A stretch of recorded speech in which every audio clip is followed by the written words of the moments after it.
very warm welcome to the monthly course demo and placement journey webinar, which is typically hosted by myself and my colleague Mubin. She's already in the call, so you'll be, taking the section about the course related details.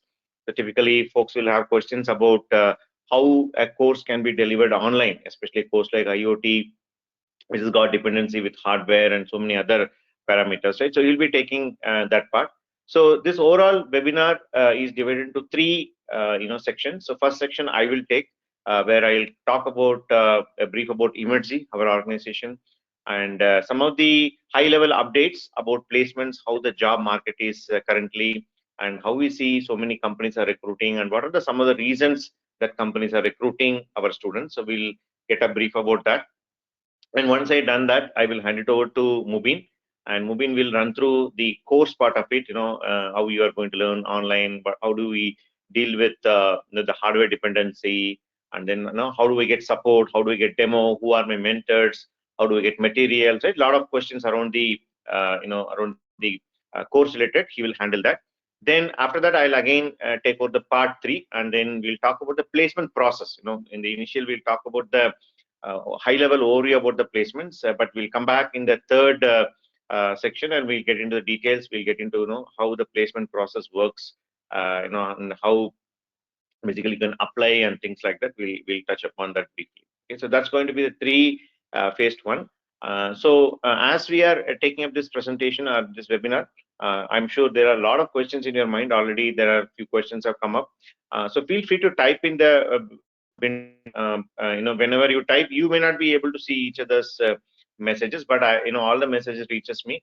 So I'll ensure that we answer all the questions. We'll stop. We'll take some kind of a pause in between, and then we'll answer all the questions. And then towards the end, we'll keep good amount of time open so that we can use it for our Q&A, right? So the idea of this particular webinar is to give you, not only we say, hey, we are doing this IoT course, you take up this course. So that's not an idea.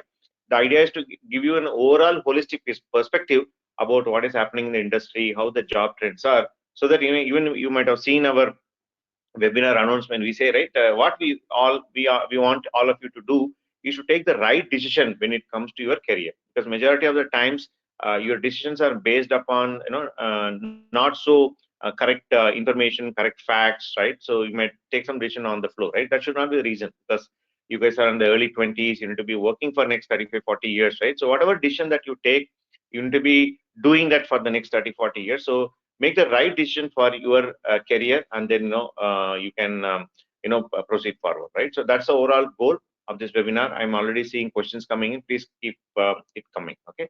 So with respect to this webinar, this is quite special because typically, if you see our webinar patterns, right, we host in the last week of every month, just before we start our courses, because we get a lot of emails and queries from our team of counselors saying that sir, they're asking a lot of questions. So we started doing this webinar towards the last week of every month, just before we start the course, and then so that students get clarified and then they take the decision. Right? That was the original goal. But if you look at this particular course, IoT course, this has been so far, right, offered in the offline mode, which means to say students has to come to our center, and then they need to learn due to hardware dependency and various other reasons.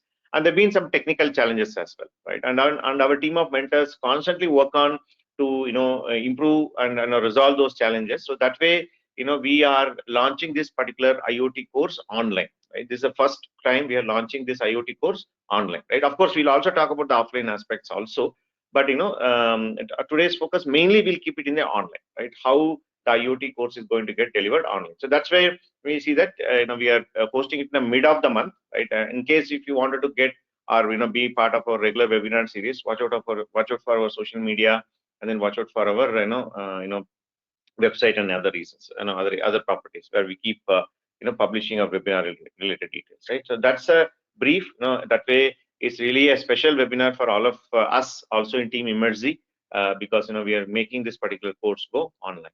Okay. So let me give a brief about Emertxe. Some of you might have already done good amount of study about our organization, but it is my responsibility to introduce our company. We are an edtech company. We started in the year 2003.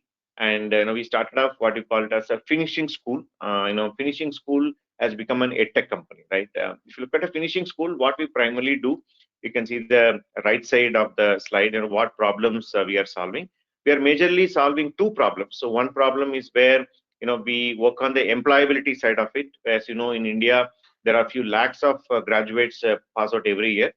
Statistics says by 2024 we'll have about 26 lakhs of engineering graduates passing out every year. So even though there are so many engineering graduates are passing out, there are minuscule percentage of them are having skills to get employed, and those employable ratio is relatively very less, probably 5%, 10%. Again, that keeps varying depending on the market survey and what sample size they are doing the research, etc. And also, what happens in the recent past, the job market is kind of getting skewed. You see, right? Some of the folks who studied in IIT, they get exorbitantly high package. You hear people getting 40 lakhs, 50 lakhs as a fresh engineer. On the contrary, if you look at the remaining 95% of the engineering graduates, who graduate from a decent engineering colleges, a tier 2 and tier 2, tier 3 engineering colleges, right? So they're not having those employable skills, right? That's the reason why they don't get into jobs. And especially when you talk about relatively high-end, technology areas like embedded systems and IoT, right? The probability of people getting into jobs, goes even further down, because these jobs require specific skills, right? Where you need to be really good in top of certain programming skills, certain domain related skills and stuff like that, right? So that percentage becomes all the more less. So that's where we come in. Emertxe as an organization, we impart hands-on practical training programs in these core technology areas. That's where you can see the technology focus in the left side again. We focus on three areas. One is embedded systems, second is IoT, and third one is full stack web development, right?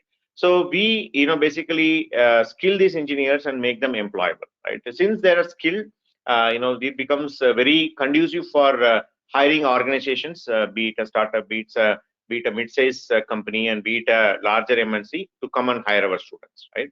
So that way we solve the problem of employability. And we also solve the problem of upskilling, right? For example, we also see a large set of people who, even though they get campus placements, or for example, they get jobs through an off-campus mode just after their engineering, they get into a job, but they're not happy or satisfied with the job. Either that particular job is not challenging, or they got into it just because they need to survive, or they need to take it up due to parental pressure, and they don't see a growth going forward in their organization, etc. Right? So those folks also come and take up our course, and upskill themselves, reposition themselves as a different skilled person, and then grow ahead in their career. Right. So we offer that, and of course, in this process, we also work with corporate organizations who come time to time and ask for customized training program for their employees. Right. So that's what we do as an organization. And if you look at the picture that is below, that kind of depicts the approach that we take, right? That is nothing but whenever you are making a pot, right, you need to basically make your hands dirty, then only you can make a pot, right? You need to get your hands onto the clay, right? And then when you do it, there may be a lot of mistakes, right? So it takes a lot of practice and a lot of hands-on approach to shape that particular pot, right? People who might have tried pot making, or if you're involved in any sort of arts, right, you will be able to relate, right? To get it right, that's not so easy. So it requires constant practice, which applies to these technologies, whatever we mentioned, right? So if you look back, predominantly the reason why these many engineers, folks like you, either not suitable for those type of jobs, okay, or you're not getting enough opportunities, it's mainly because you guys lack the hands-on skills. So whatever training program we make, whether it is a entry-level training program, whether it's an upskilling program, whether it is a corporate training program, we ensure that it is hands-on, and we maintain a ratio of 70-30 between practical and theory, so that by the end of doing those programs, you get a hands-on skill, and then you are ready to be employed, right? So that's the approach we take. So going ahead, this our leadership team. Emertxe is being started by Mr. Maz. When he mentioned in 2003, he's the founder and the managing director of the organization. And me and Mubin are part of the leadership team, where I'm one of the members in the leadership team. Look more on the placement side, and also some responsibilities on the business side. And Mubin is our technology head who leads a team of trainers. We have I would say the strongest mentoring team, 40 plus team, as you can see, is coming in the screen. Okay, so he heads a team of trainers which consists of class mentors, lab mentors, and also the support providing folks, right?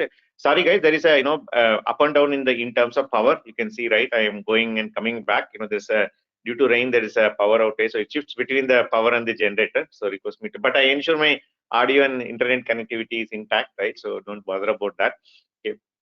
So I regret the inconvenience. You can't help it, right? These days, due to summer, there's a power cuts in even in cities like Bangalore, right? So that's about it. Just to give you a brief about myself, I have about 20 plus years of experience. I started my career in the typical embedded software development career. About 12 and a half years I spent in the corporate. Started with the startup called Ishuni Networks. Worked with networking protocols, building a broadband gateway or a router device.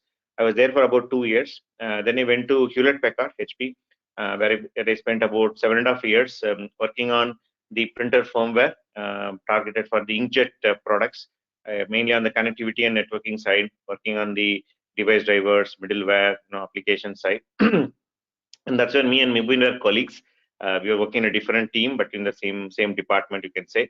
And after spending 7.5 years in HP, I went to Huawei, where I joined as a group manager or a senior manager in their embedded Linux group, where my team was involved in customizing Linux for various Huawei's products. As you know, Huawei makes a lot of products in the telecommunication and networking area. So my team was involved in basically customizing Linux. As you know, Linux is very popular when it comes to embedded system. Probably Mubin will touch upon in some of his technical in the course details. So that's what I was leading my last corporate career.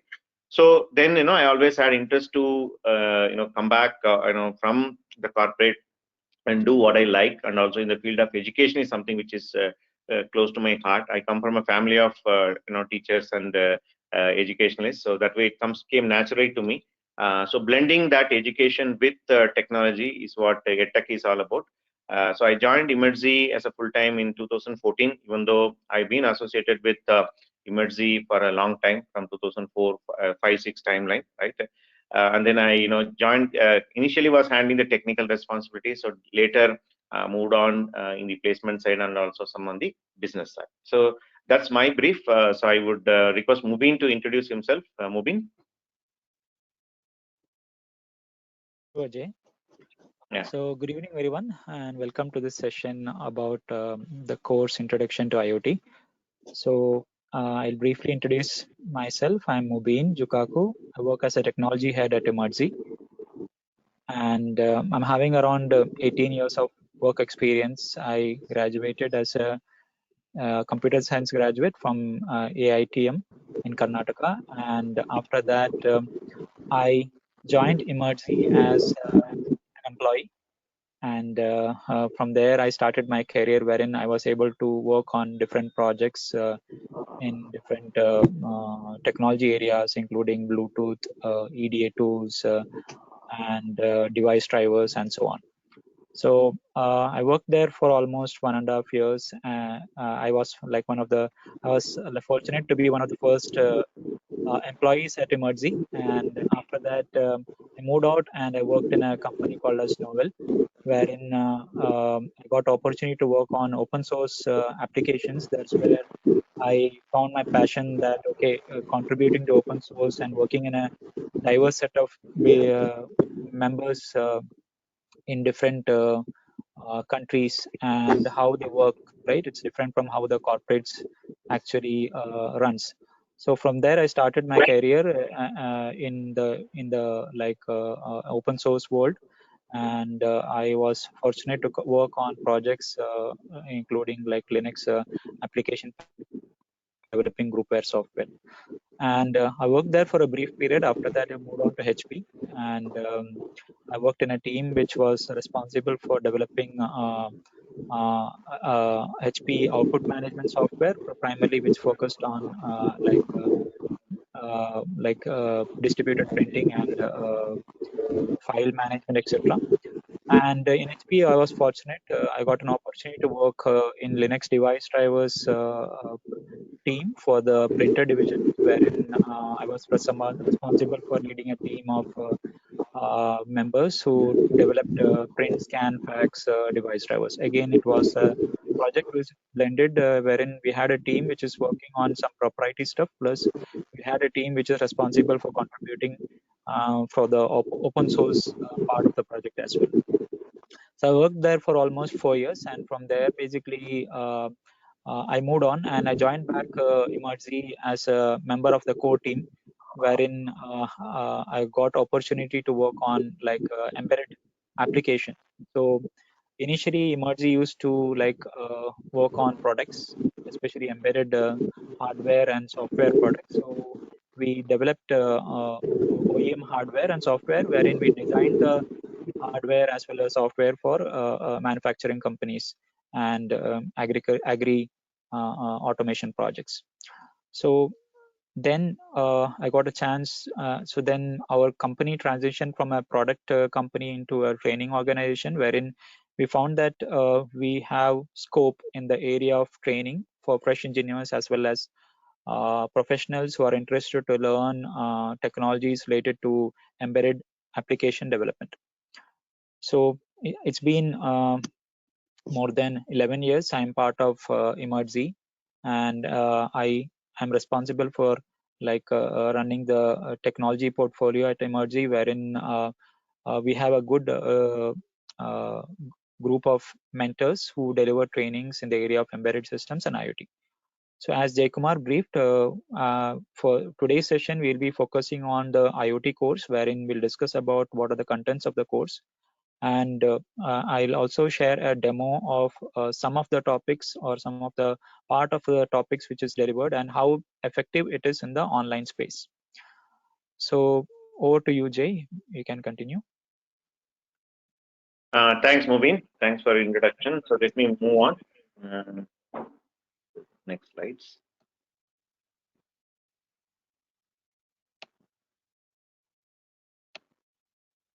So just to give a brief, what is happening in the placement side, folks who have been watching our website or been watching our social media, you can see we constantly try to keep posted about what type of companies are hiring. So this is a kind of set of companies which are just a snapshot of the companies that are hiring our students. You can see here, at a large scale, at a high level, we can divide into three areas. One is the startups. We can see a lot of startups coming these days. In the IoT space, mainly fueled by phenomena like electric vehicles, and then robotics, and we are also witnessing every domain, name it retail, name it medical, name it even education for that matter, is getting touched with IoT, right? And even government is putting a lot of investment and efforts. For example, you might have heard about initiatives like smart city, where a lot of solutions require IoT to be implemented, right? So we have a lot of startups coming in that space. And we also have a lot of mid-sized companies who are hiring our students, who are having few hundreds of employees, right? And we also have MNCs, right? MNCs primarily come in the area of semiconductors, telecom, the core, what do you call, the robotics type of domain, and then the device driver development, aeronautics, automotive. So tons of different domains and different vertical and horizontal companies do hire our students, right? And overall, if you look at, we have about 1,200 organizations in our placement portfolio. And if you look at, I'll just shortly show the statistics. 2022 has been absolutely great when it comes to placements, where we are having average, right? 100 plus companies are visiting our institute every month, right? Which means to say, on an average, right, 3 to 4. Even if you take away the Sunday and Saturday as weekdays, weekends, right? So 20 days, 100 companies on an average, we have about 5 to 6 drives happening on a daily basis, right? Companies are visiting, floating application, shortlisting students, right? So that's what is the phenomena currently now. And these are some of the logos you can see, and this keeps changing. By the time I kind of stopped updating these logos, because by the time I update, the logo changes, right? And the idea is to give you a brief. And these organizations are primarily what it's called core company. They're involved in either an independent product development in the embedded space, Or if you look at IoT, we talk about it in the subsequent slides. It's all about solutioning, right? It's not only about building a device or building a cloud, or any mobile application. You also need to ensure that put together it works as a solution. It could be as simple as a wearable device, giving your heart rate and your, how much steps you walked in an app, or it could be very complex, solution like an industrial automation solution, right, where you are giving a productivity related information, efficiency related information in a real time that is happening at shop floor, right? So the complexity varies, and companies continue to invest on these type of technologies because automation and digitization is the way forward. And one of the good thing that has happened in pandemic is, we all getting used to some or the other form of, you know, digitization, right? Where the digital solution, a connected digital solution, is what is going to make happen. So, just to give you another brief, I started taking Bangalore Metro after a long time, right?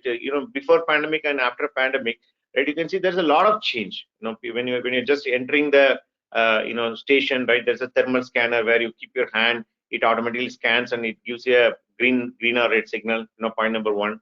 And as much as possible, right? We are kind of avoiding our human interaction. That is one of the challenge that pandemic has thrown. For example, you can charge your ticket offline using an app, right? Online using an app, and then whenever you are dropping into a station, there is a place where you can go and insert your card and say, hey, load my balance, right? It just updates your balance into a smart card, and boom, right? You are ready to check in using the smart card and get it, right? So I'm telling you that IoT is touching every parts of our life, right? And companies continue to invest. So these are all some of our portfolio companies who are hiring our students, right? Let me just go to the next slide.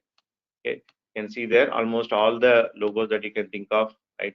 And recently we are seeing trends where, for example, the HP logo, as you can see, where Mubin and me work, right? So these type of organizations where they were not so actively recruiting from institutes. There are very few institutes like us, right? But now even they are expanding. They want more people. Like they're considering institute like us where we are skilling people in a specific area like IoT, and they're preferring to hire such students, right? So there are a lot of those companies also hiring. And by not only that, you can see there's a company called CBU, right, who works on the electric vehicles, and then not only electric vehicle, the entire ecosystem, right, which is nothing but the charging station and a lot of payment related things, the service ecosystem of electric vehicles. So everything is IoT enabled, right? So that's where it's all heading towards. Just to give a brief of companies, right? Okay, again, you can check our website, check our social media about what's happening. Okay, so let me give you a brief, as I said, as a part of the first section of this particular webinar, right? I want to give you a brief about what is happening in the IoT, job market, right? IoT or embedded, or you can say the core job market, right? What are the trends that we are seeing, right? And how those trends are going to affect positively, I would say, because some trends can negatively affect also. But I would say these trends are very positively affecting the job market for entry-level engineers who are aspiring to have their career in this domain. So let me share some updates and statistics about this. Okay, as I said in the beginning, this is the graph which I wanted to show you about the number of companies that are hiring from our institute, right, from our Emertxe, right? If you look at 2022, as I said, it has been phenomenal. On an average, we are seeing a run rate of about 100 plus companies. We started in the month of January with 117, and in February it was 101, and March it was 111, and April it was 136. I tried to update, the number was not showing up. I thought, okay, just leave it. So if you look at on an average, 110, 120, and May we are kind of just on the second week of May, already 50 companies have visited our students, right? And we still have another 2 to 3 weeks to go. Okay, definitely we will surpass those numbers. The kind of attraction that we are getting, the kind of continuous request from organizations requesting for trained engineers, especially in domain like IoT, it's only on the rise, right? And other important part to note when I say this 100 companies, 130 companies, is that around 80% of the companies are repeat recruiters. So when I say repeat recruiters, you can see them coming in week 1, week 3, week 5, week 4, right? Or they may come in the next month, right? So students ask, right, why those companies come so many times, right? I said there are two reasons. One is that they have so many number of openings that they are not able to, they're not able to fill the required number of positions. That is one reason. Second reason they come to here is, right, when they hire our students, right, when they go and deploy them in the project, right, those students are able to perform well. Okay. And when they see that perform well, that message spreads internally in an organization. He said, hey, I hired like 2 people from Emertxe, and they're doing well, right? So that kind of spreads to the other division or other other department. So they also start approaching us. For example, if you look at an organization like Continental or an organization like Vitesco, right? We work with at least 5 to 6 departments, right? Where at a time they're hiring, or even LG for that matter. And nowadays we are even tagging for our internal reference purpose, right? LG department A, department, but then who is the contact person? So it is for our reference purpose, right? So that's a kind of competition that is there even among the departments within the same company for skilled engineers, right? When I say the word skilled engineers, that's really what is a differentiation that our courses bring into you. Because in India, the quantity is abundant, as you know, right? We have lakhs and lakhs of graduates coming in, and especially IoT. I would like to warn you before we get into this particular thing, right? Maybe I'll also ask a question. What happens in an IoT, especially that is that they in colleges, people attend 2 days of workshop. 2 days of workshop in IoT. They will probably bring in some ready-made kits, integrate something, and they put a switch on, and then something shows up in the internet, right? And people think I learned IoT. Okay. And that's not the right kind of an approach that you should be taking, right? You really need to go in depth and learn various aspects, which Mubin will talk in the technical side. But unfortunately, the IoT is being highly, I would say, misused term, okay, because people interpret in different ways, and they think knowing something about everything is what companies are looking for. It's not like that. Organization look for a hands-on and very much a practical engineers who can come and implement a solution. So that's what they do that, right? And that's the reason why we see, right, so many companies are coming and hiring, right? Students come and ask, why don't these companies come to my campus directly, right? If they come, definitely they will get you, but they will not get the skill that you are going to learn as a part of the Emertxe skill course, right? Whatever embedded or our IoT course, right? So that's a snapshot. I just made this graph for this particular webinar onwards to showcase that how the 2022 is being really phenomenal when it comes to the job market, right? So let us move on and slightly take a look at how our placements have been progressing over the last 3 years. This is another graph which I show in every webinar that we do. As you can see here, there are 3 colors, the blue, red, and green color towers, right? Whatever you can call. And you can see, right, the blue one, if you ask me, that's a 2020, or we can say that's when we kind of started getting into this world of pandemic. Probably our even our grandfathers might not have heard about this particular word called pandemic, right? If you look at around March 2020 is when the pandemic has hit, and then the world has turned upside down. Okay, we all gone through our own challenges personally, professionally, and you can see, right, around March April timeline, the job kind of started coming down. Okay, and because companies were not sure how they need to operate and how their employees will be able to remotely work, right? And also they were not sure how the flow of work is going to come and what set of innovation that is going to happen. None of us had an idea. Okay, and it was very likely to be pessimist, including all of us, right? And that's a kind of a timeline which was very challenging for us also in Emertxe, because we need to move all our students who are studying offline to the online mode, forced, I would say, right? I think all of us been forced to go online, right? Because you cannot even, studying engineering, you cannot go to your college anymore, but you need to log into a Skype, or or go to meeting, or go to webinar, where you need to start attending the classes, right? You can see the kind of numbers there, right? And if you look at around May 2020 is where we started seeing slight pickup, because by then companies have realized pandemic is going to stay for long, and the nationwide lockdown also got lifted. Companies have come up with their own mechanisms for remote working, and not only remote working, the companies also started hiring remotely. Okay, because when we launched our online course, online embedded course to be precise, in the month of May, okay, even though March end, we shifted our students immediately online, existing students. In May 2020 is when we first live went with our online embedded systems course, even though there are challenges which our mentors have resolved when it comes to technical. But we always had this question of, okay, fine, we can, we can give a quality course online in the field of embedded systems with our team of mentors. But the next question was, can we place people? Can we, give them a job by teaching online? That was the question, because that is not in our hands. That is in the hands of hiring organizations, right? That's when we started seeing the trend where organizations have adopted the digital mode of hiring. So when I say digital mode of hiring, which includes a written test, interview, and even the when I say interview, it's a technical interview, HR interview, management interview, releasing the offer letter, or even making you on board as a part of the organization, shipping your welcome kit, which consists of probably a laptop, and you can see people keep putting in LinkedIn, right? They put some t-shirts and various things, right?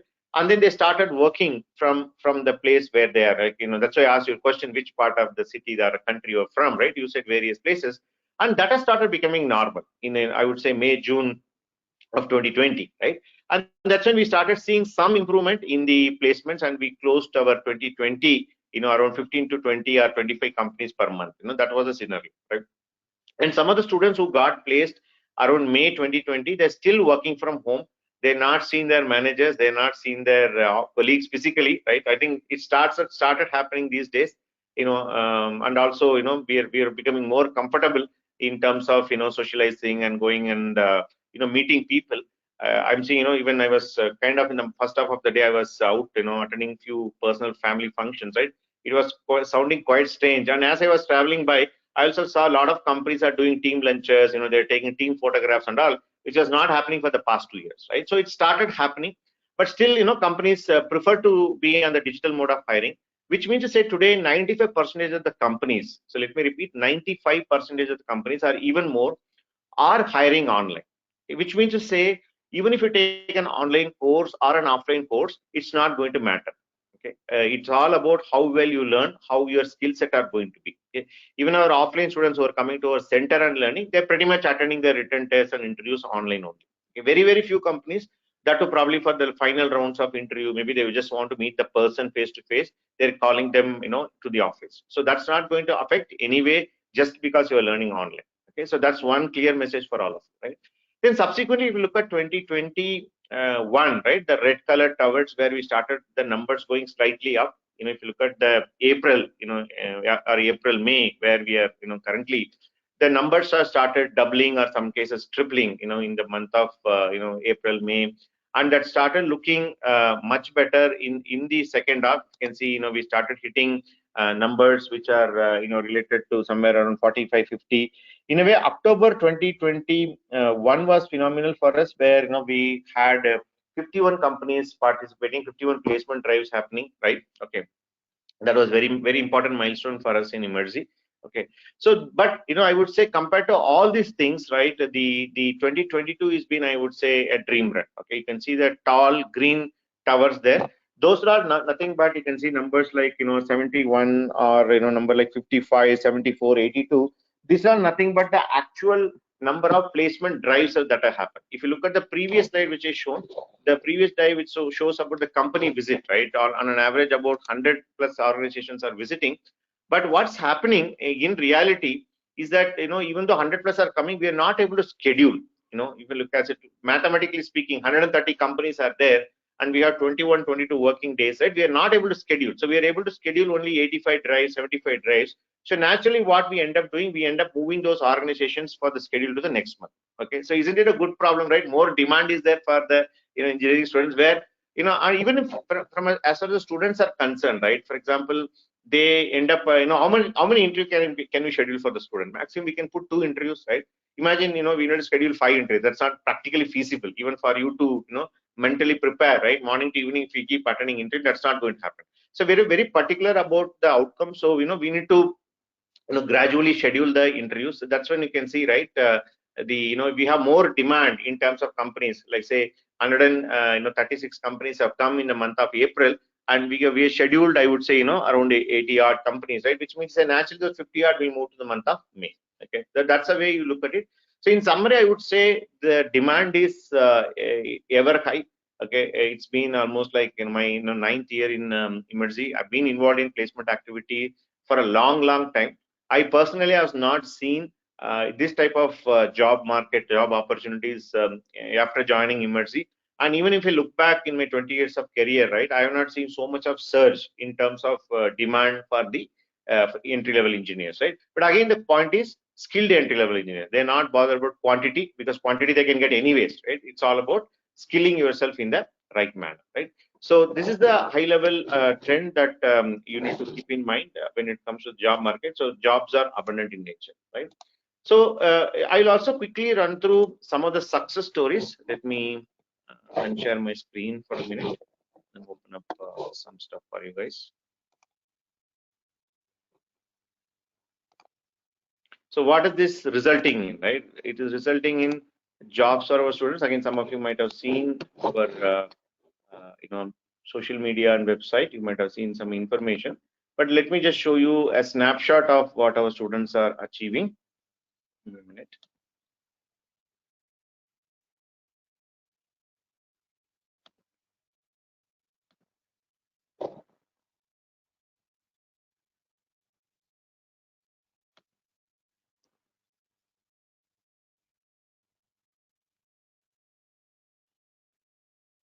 Hope my screen is visible. You can see, right, the student, some of the recent success stories. And I'm going to showcase only the IoT student success stories and some of the recent one, maybe last 2 or 3 months. I picked a few, snapshots from our placement information. Of course, you can go to, as I said, our placement data is very much open and transparent. You can go and look into our website, or if you look into our, more than website, I would say, recommend social media, because that's where you guys are also active, especially Instagram or LinkedIn. That's where you see student community is largely active. You can go and check. But these are all some of the recent one. And you can see, right, whenever we talk about IoT course, you can see the course name is mentioned as offline course, right, or an on-site course, where people come to our center and learn. That's been the phenomena so far, which is changing now. From effective this month, we are starting our IoT online batch, right? So the past students, whatever they achieved using the offline mode. But as I said, that's not going to be any constraint for you. Our offline and online remain the same with respect to the effectiveness of delivery, and also with respect to placement, which I already clarified, right? So look at it from what our students have achieved. You can see, right, folks getting into jobs like Continental, and Continental also have a broad pay package these days. They even go up to 7 lakhs or even sometimes 8 lakhs, if I'm not wrong. Okay, we have students like Manjunath cracking it, right? And subsequently, if you see companies like Valio, which is again another automotive company, where students like Lalita are able to get a core job there. Okay, and not only that, we are also seeing a lot of interesting examples where classmates come, for example, right? Two classmates studied in the same college, studied in the same, so they belong to the same environment or same native place. They come and join the class together. As you can see there are a couple of students who came. One joined the IoT course, one joined the embedded course. But I'm sure there's already a question there, right? What is the difference between embedded course and IoT course? Definitely, we'll discuss about that, right? So, but both of them end up, getting a job in Honeywell, which is again another one of the core organization, right? And we also, as I already mentioned, a company like LG continue to hire for their, embedded or the IoT related openings. We have students like Sheetal, who was getting in. And these folks, by the way, they come from a different era pass out, right? Good number of them are from fresher background. When I say fresher, it is 2020 and 2021, because we don't consider 2022 yet, because those guys are still doing their exams.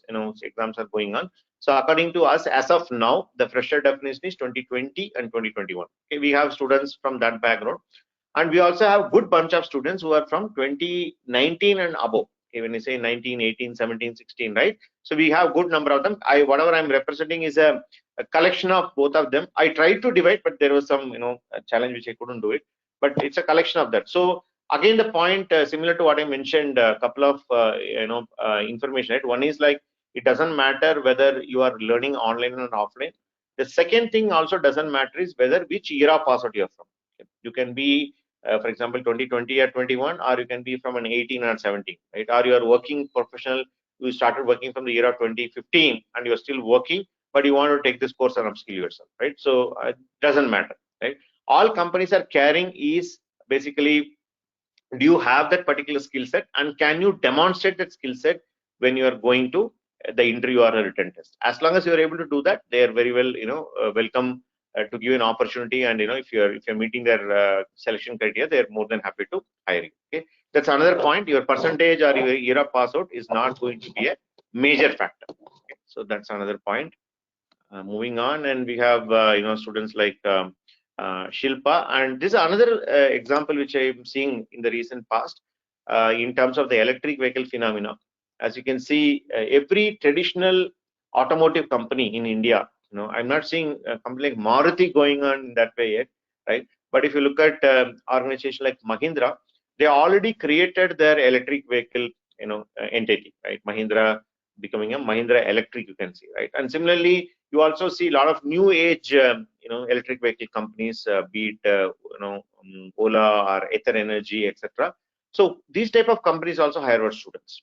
Okay, this is again a new wave of opportunity that we can say. Okay, even though there have been some negative news coming about the electric vehicle adaptability and some of the vehicles are catching fire, etc.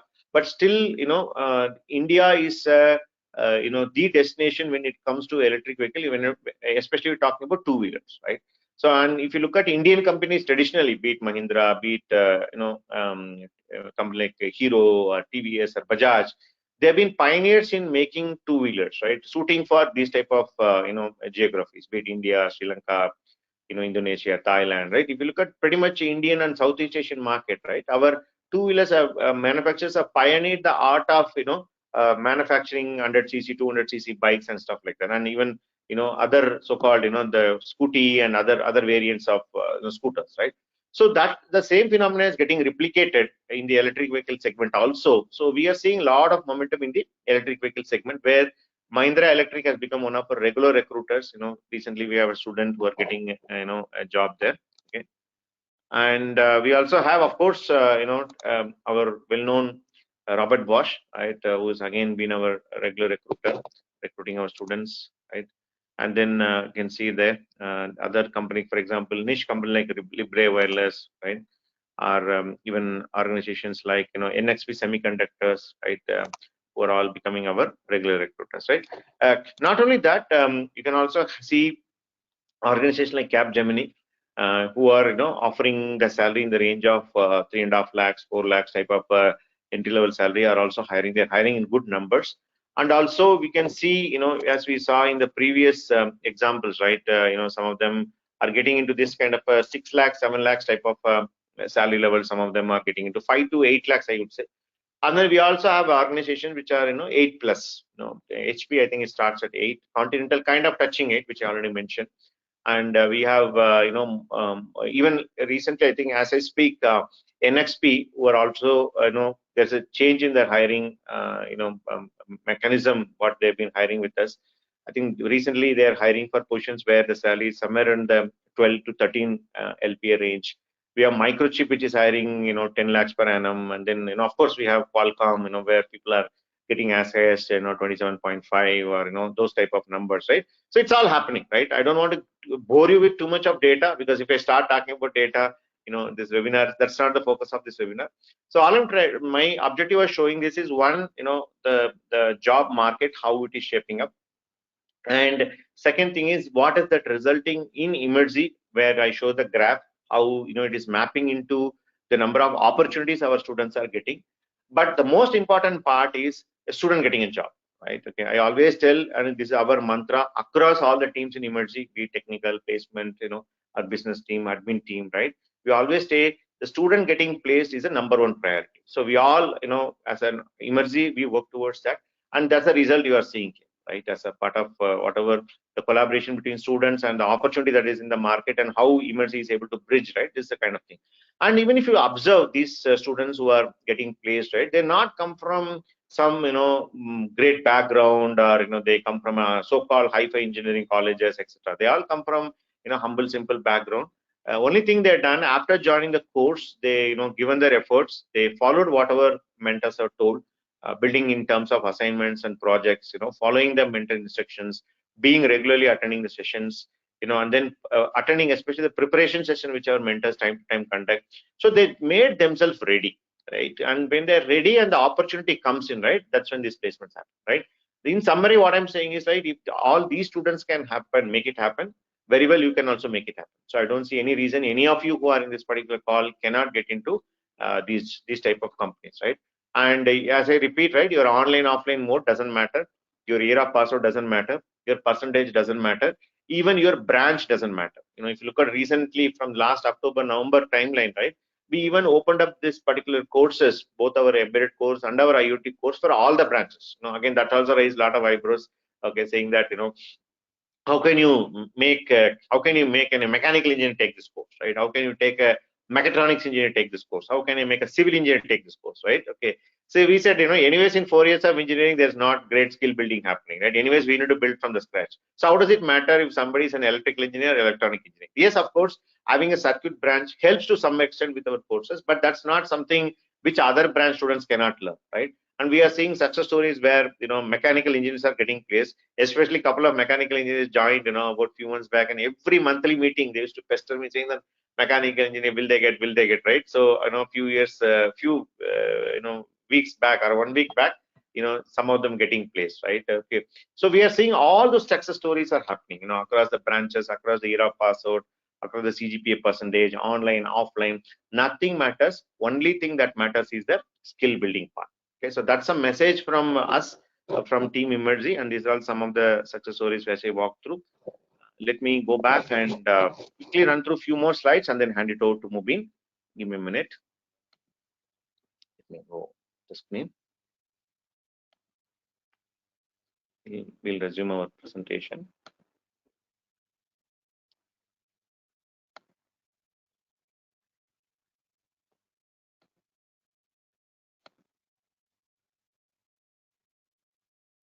I'm seeing a lot of questions coming in. We'll take it, maybe, as I said, few more slides.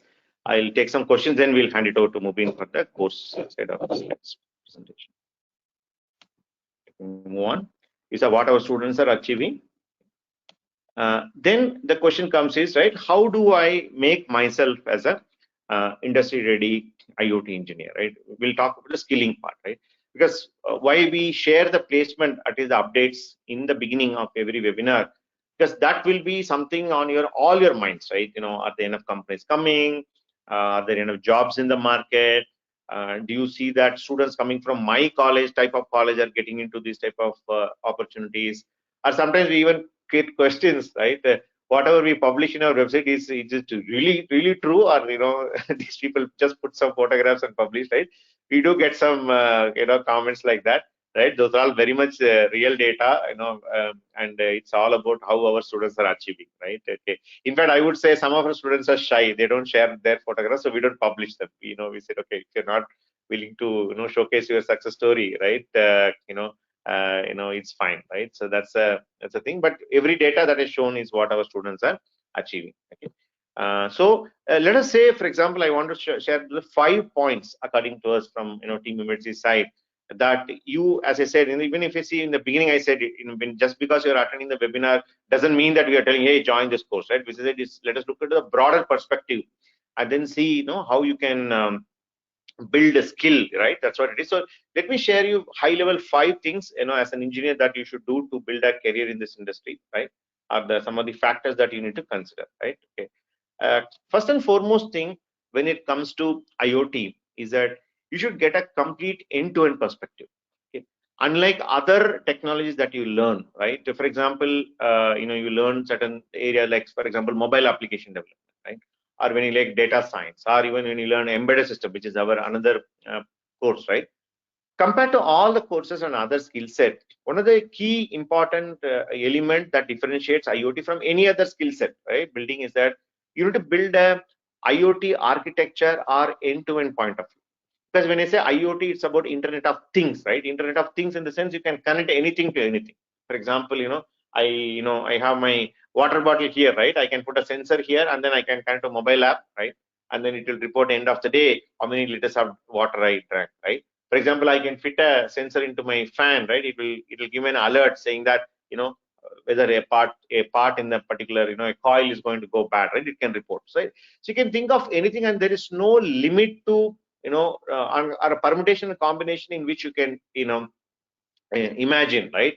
It's only exploding. More and more permutation combinations are coming up, right? So it's a very important thing if you want to become an IoT engineer to understand these 5 circles that are mentioned there, which includes the IoT device, which is a leaf level or a small device, which gets into the the device side of it, and then these devices come together and they connect in form of a gateway using a low range protocol like Wi-Fi or Bluetooth, and then subsequently this gateway via the network, which is nothing but the internet, connect to the IoT cloud platform on the internet side. That's where the internet comes into picture. And finally, there's an application which reports the data, right? For example, as a simple use case, you can think about your own wearable devices, right? You are wearing your wearable device, and then it is measuring your information, and it is sensing your body, and it is getting the data. That's nothing but your IoT device. It transmits that information to an IoT gateway, typically hosted by your own wearable provider. For example, it could be, let us say, a smartwatch provider, right? And then subsequently, it will go to the network and cloud, and you have a mobile app where the entire health history is kind of consolidated and shown. So very important thing to build is end-to-end perspective. Okay, that's point number 1, right? So let us move on to the point number 2. This is very important part that we emphasize in every training program that we do. Okay, it's not only this IoT, and that's also what we recommend to any engineer who wanted to have a career in this type of domains, is to get hands-on. Okay? Because engineering has become, if you remember in the beginning I said, right, all our students are very good when it comes to their theoretical knowledge, right? They come with a very good academic background. In the recent past, I was just casually browsing through some resumes of our students. I'm seeing CGPAs like, for example, 9.3. It's like insane, yeah. This guy's got 9.3 CGPA, right? But still, he's not having a job. Imagine, right? Look at the irony of our current situation, right? So what happens is we end up mugging up 50 subjects, 60 subjects, and we go to MTech and even mug up another 20 subjects, right? And even laboratory has become a memory oriented, programming has become memory oriented. All of us remember where to put a semicolon, where to put a flower bracket, and why we should use a variable as I only, not use J. There's no experimentation happening there. We all by heart, just like we study English literature or any other theoretical, just go and vomit in the answer paper and we get marks, right? So that's one of the key reasons why these type of jobs becoming very, very challenging, because it all requires hands-on skills, right? So that's where some of the recommendation are mentioned in the thing, where some of the elements what we bring in our course in terms of the interactivity, in terms of the assignments, writing a code. For example, my thumb rule I tell anybody who wanted to have a career in the core domain is, comfortably you should be able to write 1,000 lines of code. Comfortably, when you give a problem statement, you should be any language. Don't worry about language. Should it be Python, C, C++? We'll talk about it later, right? 1,000 lines of code is something which, and as an entry-level engineer, you should be able to do. Not only that, and build projects and showcase in form of a resume, right? So practical learning, hands-on learning is what you need to focus on. So point number 1, get into an architectural knowledge and get an end-to-end view.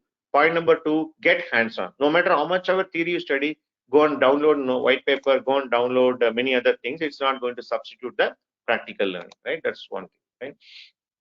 And again, shaping on your soft skills and ensuring that you have a good quality of resume. It's very, very important, because we see many students lack knowledge in terms of how to write a resume. Okay, not only I'm telling fresh engineer, even I would say senior people. Recently I was in interaction with some of my people in my family circle. Even somebody worked for 10 years, I asked somebody to write the resume, they're struggling, right? Because we all know resume writing is not that easy, right? So that's where you need to focus on not only skill building, also about showcasing your skill set, right? And recently one of our team members are making the statement, "Jo dikta nahi hai, wo bikta nahi hai," in Hindi, right? Okay, whatever you don't show, you cannot sell yourself, right? Even though you worked on that particular skill set, that particular skill set should be represented in form of a good quality resume, right? That's where the resume building, the interfacing, those type of skill comes into picture. That's a third part of it. Okay. And once that happens, right, core companies will be able to recruit you. Reaching out to the companies, companies, I can see them working in various verticals and horizontals of IoT.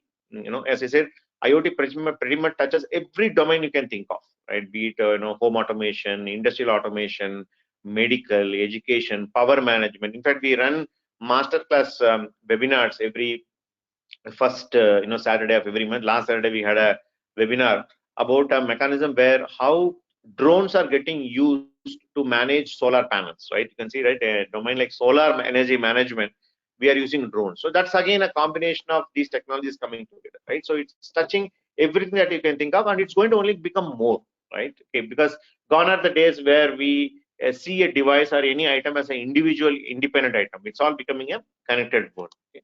So that's about the opportunities, and as I already showed, if you can focus on these four, 3-4 aspects, there is no reason why you cannot achieve a result, right? And this is little old data, and I showed you a slightly updated data in the previous PDF, right? How our students are achieving. And by the way, all these students are from similar college, similar background. They have their own similar set of challenges that they face. Can I achieve this type of job? My communication skills are not good. I not learn coding. I don't know coding, right? Okay. So they all come from those type of limitations. But only thing is they put their efforts, right? If you put your efforts, definitely our systems will take care of it, right? So that's a brief about what is happening in the job side and the job trends and how the placement is shaping up, etc. So let me take few questions, and then we'll move on to Mubin for the course related demo. I think there's already a few good number of questions have come up. Let me take from the beginning.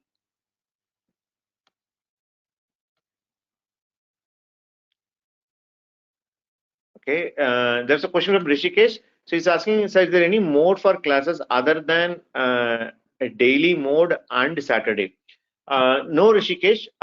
Because these courses, as you might have already observed, right? These are all heavily, I would say, very immersive courses. That's what the session that Mubin will talk about, where you need to spend that much amount of time. Okay, we cannot shortcut. So every day it requires you to put at least 5 to 6 hours of effort, 6 days a week, right? So that's why we ensure that, otherwise it will become your 2 day of college IoT workshop, right? We don't want that to become like that. Okay, it requires those amount of effort. So the format is kept because of that reason. Otherwise the skill improvement or skill building will not happen. Okay, hope that's clear, Rishikesh. Just to acknowledge your saying that yes, your answer clarified my question, right? So that I can be sure. Or if you see that because of this answer you have some more question, so please type in the window. Okay, then we have some message exchanges about rains. That's where we started off. All right, there's a very important question that Rishikesh again asking. Sorry. So are there any overlapping in subject between embedded systems and IoT course of Emertxe? Yes, there are some overlaps. Okay, Mubin will cover in detail, but let me briefly cover at a high level what is the difference. At a course level, module level, anyways, Mubin will talk about, right? We have an IoT course and we have an embedded course, right? Okay, so what is the major difference, or what is the difference between those two, right? Okay, our IoT course teaches you how to build a independent or a standalone embedded system. For example, I want to build a temperature sensor, right? Or I want to build a what you call an multimedia system, right? Or I want to build a, let us say, a safety control system, right? I want to build a router, for example, right? Which is nothing but an independent device which may or may not connect to many other entities, right? So that's where the device building technology comes into picture. Okay, that's our course focus of our embedded systems course. But on the contrary, our IoT course, which I already called out in my first reason, right, how you should be doing your skill building. Okay, whereas our IoT course is about solution building. You're not only going to learn about device building, of course you will learn about device building, but you will also learn about how to integrate your devices and your gateways into the cloud, how to basically configure your application and see. So it's more of a solution building approach. Okay, so let me repeat, your embedded system course is how to build a device, whereas our IoT is how to build a solution, right? It's not only about temperature sensing applications, temperature sensor, but can you export the temperature information via cloud to a mobile app? That's IoT. So those two are the differences. Module level, yes, there are some overlaps. Let us wait for a few more minutes. Mubin will cover through those aspects. Okay. So then there's a question from Mobin Divan is asking how Emertxe is connected with government. Okay, so we are not connected per se. Rather, I would put it across this way. Okay, some of you might have heard about the Skill India mission by Government of India. Where the Government of India, specifically the central government, is aspiring to skill the youth of this country in various skill areas, right? So we are one of the training partners with the Skill India mission under Electronic Skill Sector Council of India, where our courses, whatever we do, both the embedded systems course and the IoT course, are aligned with the curriculum and the the methodology what the Skill India Skill India mission actually having, right? So which means to say the students who complete these courses, they get an opportunity to go for a certification with Skill India, right? The students do get certification from Skill India. Probably time permits towards the fact end, I'll show the certificate. So that's how we are affiliated with central government more on the skill building mission. Okay, hope that's clarifies Mobin. Okay. So let me just move on. That's a question from Tarini. Tarini is saying, sir, I'm 2012 passed out with 3 years of experience. Can I get placed after taking this course? Absolutely, yes, Tarini. As I already mentioned, we have enough and more success stories. Unfortunately, I'm not able to show so many placement data because my team also tells that, sir, it becomes like a placement meeting rather than the course meeting, right? So I would just refrain from sharing that. But yes, we have a lot of students who are coming from 2012, 14, 13, right? Who have some work experience. That work experience again may or may not related to IoT, and especially we are seeing a lot of girl students who taken a break due to family reasons, due to pregnancy reasons, due to relocation reasons. They take our course and then they achieve career break. There are a lot of success stories like that. I don't think you need to be absolutely worried at all. Okay, I already clarified few points in the beginning. Okay, one is your branch doesn't matter, your era password doesn't matter, your percentage doesn't matter. Okay? But what matters is, let us say you join our course, right? How well you are putting your effort, that matters, right? Okay. So if you don't put our efforts in the course, then you cannot expect the results. But if you put our effort, which most of our students are, definitely you will see results. Hope that's clear, Tarini. Then there's a question from Ashwak Bikes. How many months is this course? It's a 6 months course, Ashwak. We'll again share it a little bit, do that. There's another interesting question here. So which domain is better, embedded or IoT, right?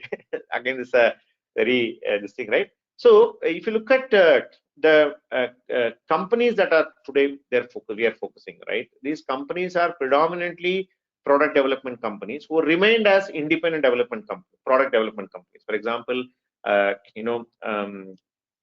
let us say, for example, a company like Qualcomm, right?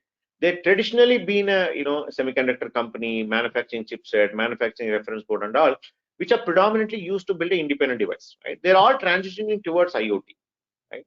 So that way, I don't see any opportunity difference with respect to placements between IoT and embedded students. But looking into the future, where the connected devices are heading, where the more machine learning and artificial intelligence. By the way, that's also connected with IoT. If I talk about it, then it will take even longer, right?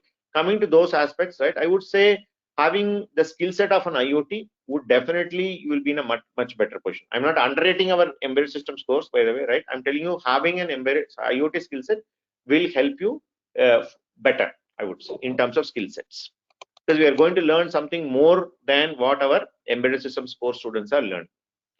We'll talk about it shortly. Then there's a question from Muhammad Fozail. Hope I'm pronouncing it right, Muhammad.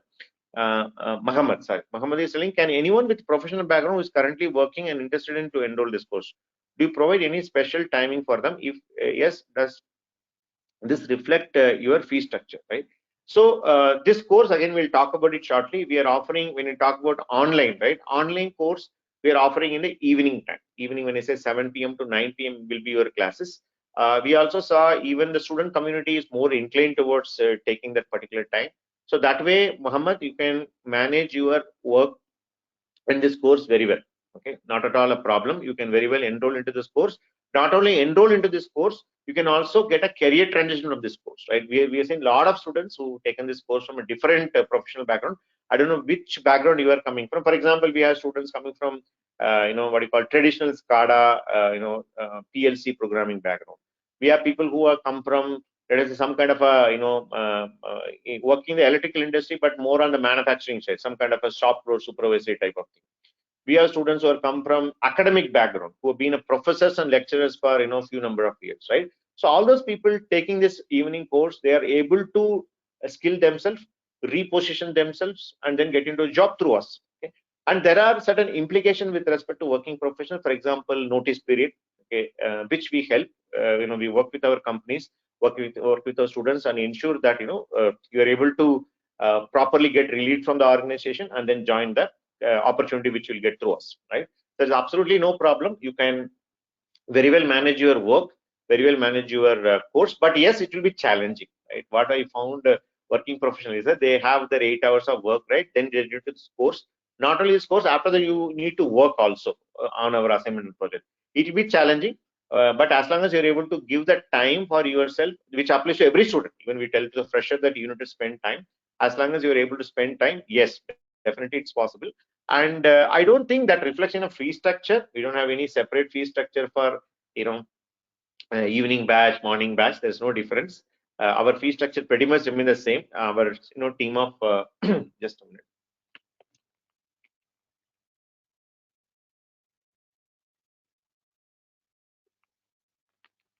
Our team of counselors would be the right person to give you the exact figures. But just because of your working professional, there's no separate fee structure. Anyone who takes our course, for us, they're a student.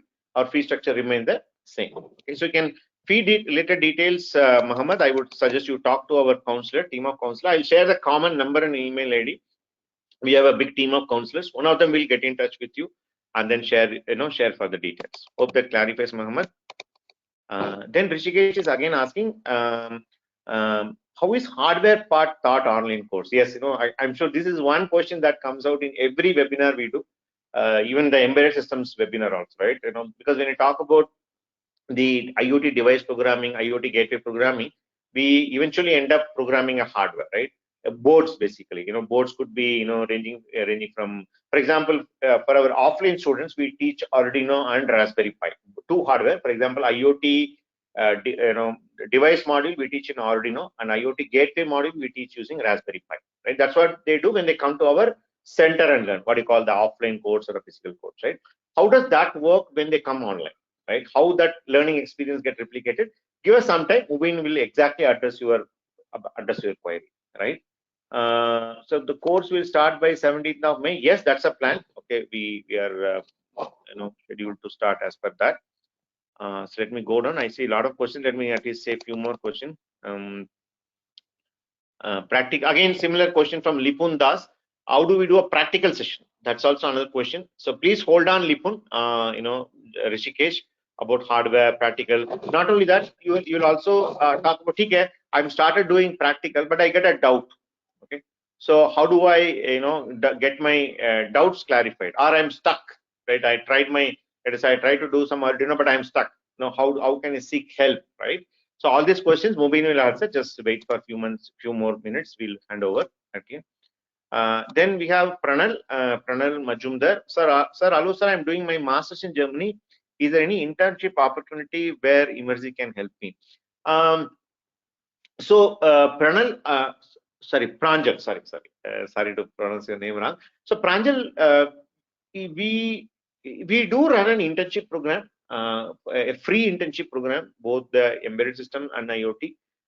For about we say it's actually 4 weeks, but it eventually gets extended to 6 to 8 weeks time. Okay, that is primarily targeted for engineering graduates in India or even abroad these days. Right, we have about participants about 30 countries taking up that online internship program. That's a free internship, just to purely from a awareness. How somebody can build a career. It's more of our skill building mission we are offering. Again, that's an online internship program, right? But given that you are a master's program, doing a master program, that too in Germany, where some of our students are also doing. Recently, one of our students also got in touch with me who is doing his master's in Germany. Probably you need to build your skill at a next level, because when you apply for a job after your masters, right, especially knowing German companies, they do expect good amount of specialization. Okay? What we can do is, in your case, you can take up this particular course, right, and then the projects that you are working as a part of this course can be shown as an internship project. We don't have any problem, because even companies care is that have you really done your project, right? As long as you are doing your project properly and submitting it to our mentors, we can repurpose this as a this particular project based internship for which you are also doing our course. We can very well do that. We can give the certificate. Let me repeat, provided you do the project. Okay, so don't come and only ask for certificates. We are not that type of people. Even your free internship, we are very particular, because in India the word like internship become very diluted. Okay, people just go pay some money, get some certificate, right? That's not the way we work. People who have taken our free internship are very well aware. Even though few thousands of people pay, take up that internship, whom are complete, submit the project, and our mentors evaluate that, say a green signal, only for them we give certificate, right? So very well it can be shown as an internship, and we can support you, okay, by providing the necessary, and not only that, abroad companies are also particular that they even call in and check for references. Hey, did really Pranjal did this internship? Did he really complete this project? We can vouch for you, no problem. We keep doing that. We have good amount of students, working abroad after taking our course offline earlier and now online. Okay, so wherever there's a references are there, and as long as you've done the project, there's nothing wrong. We're not lying, right? Okay, very well be, you can give my number, our placement team number, right? We can very well vouch for you. Absolutely no issues, right? Okay. Then there is a question from Aishwarya Sachin, and she's asking, sir, working professional with Lean Six Sigma background, looking to get into Industry 4.0 technology happenings. Either right from for platform for doing so. Absolutely yes, Aishwarya. But when I say Lean Six Sigma, what I understand is that you are coming from more from process process, process person, which means to say that you are transitioning from a process background into a programming, development, testing type of a profile, which is what I understand, right? Very well, you can do that. Point number one. Point number two, you're also asking specific about Industry 4.0, and there is one more question about Ashwak. In the next question, he's saying how IoT in use in aeronautics, right? Okay. So if you remember a few minutes back, I mentioned that IoT is touching our lives in every domain that you can think of, right? As I said, ranging from energy management to medical, industry, consumer electronics, smarts, tons of things, right? But our course, if you look at, anyways, Mubin will walk you through shortly, is that we are not a vertical centric. Our thing in such a way that once you take up this course, even if you look at our type of companies we recruit, right? One will be from robotics domain, one will be from smart city domain, one will be from electric vehicle domain, right? Okay. So we don't teach anything domain specific. We teach the common set of skills that are required by all these companies, right? So that you can make a transition, right? So I would suggest that more than getting into a Industry 4.0 as a first step, I would suggest that you try to get into IoT first. Then subsequently you can plan for a what you call Industry 4.0.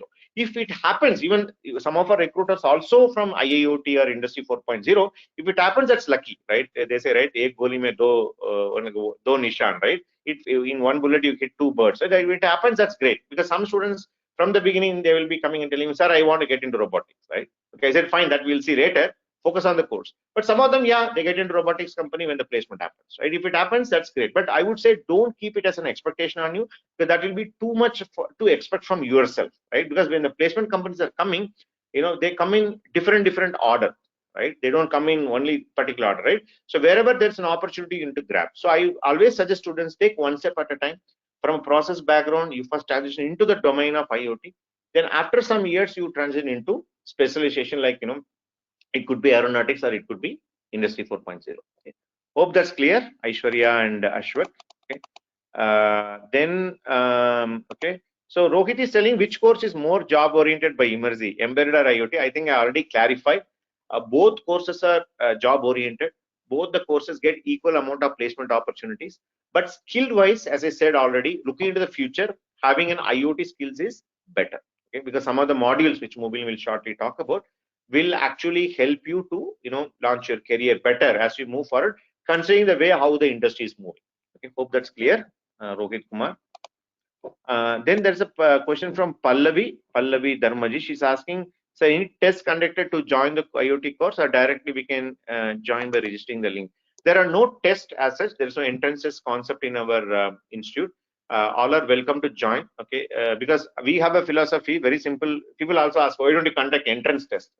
And some these days it's becoming popular to go gaga and say, hey, we conduct all India entrance test, right? Okay, or we conduct our entrance test is very strict, right? We have a very simple philosophy, right? Okay. already students come to us because they don't have skills, right? Okay. But again, if we put a one more filtering, right, what's the point, right? Okay, we need to, rather than saying that you again pass a barrier and then take up the course, because you already gone through so many barriers, there's no point in putting one more barrier from our side. So that way we say anybody can come and take the particular course. Rather we say after you join, you put your efforts. Okay, that's the reason we don't put any entrances or any go gaga about it, right? Anybody can join our course, but after you join your course, put your efforts, definitely you'll see the results. Hope that's clear. Again, there is a couple of questions. Krishnendu, I think he left, but still we'll go through this question. If I join, I can't attend offline lecture. Online is the only solution for me. How can I get hardware practical? We'll talk about it shortly. Then there's a person from Teja is asking, I'm from civil background, but I want to settle in this sector. Is it possible? Yes, it's possible. Civil engineers are already part of this course. Already, as I said, mechanical engineer, mechatronic engineer, we already placed good amount of them. There is no barrier, branch barrier also. Okay.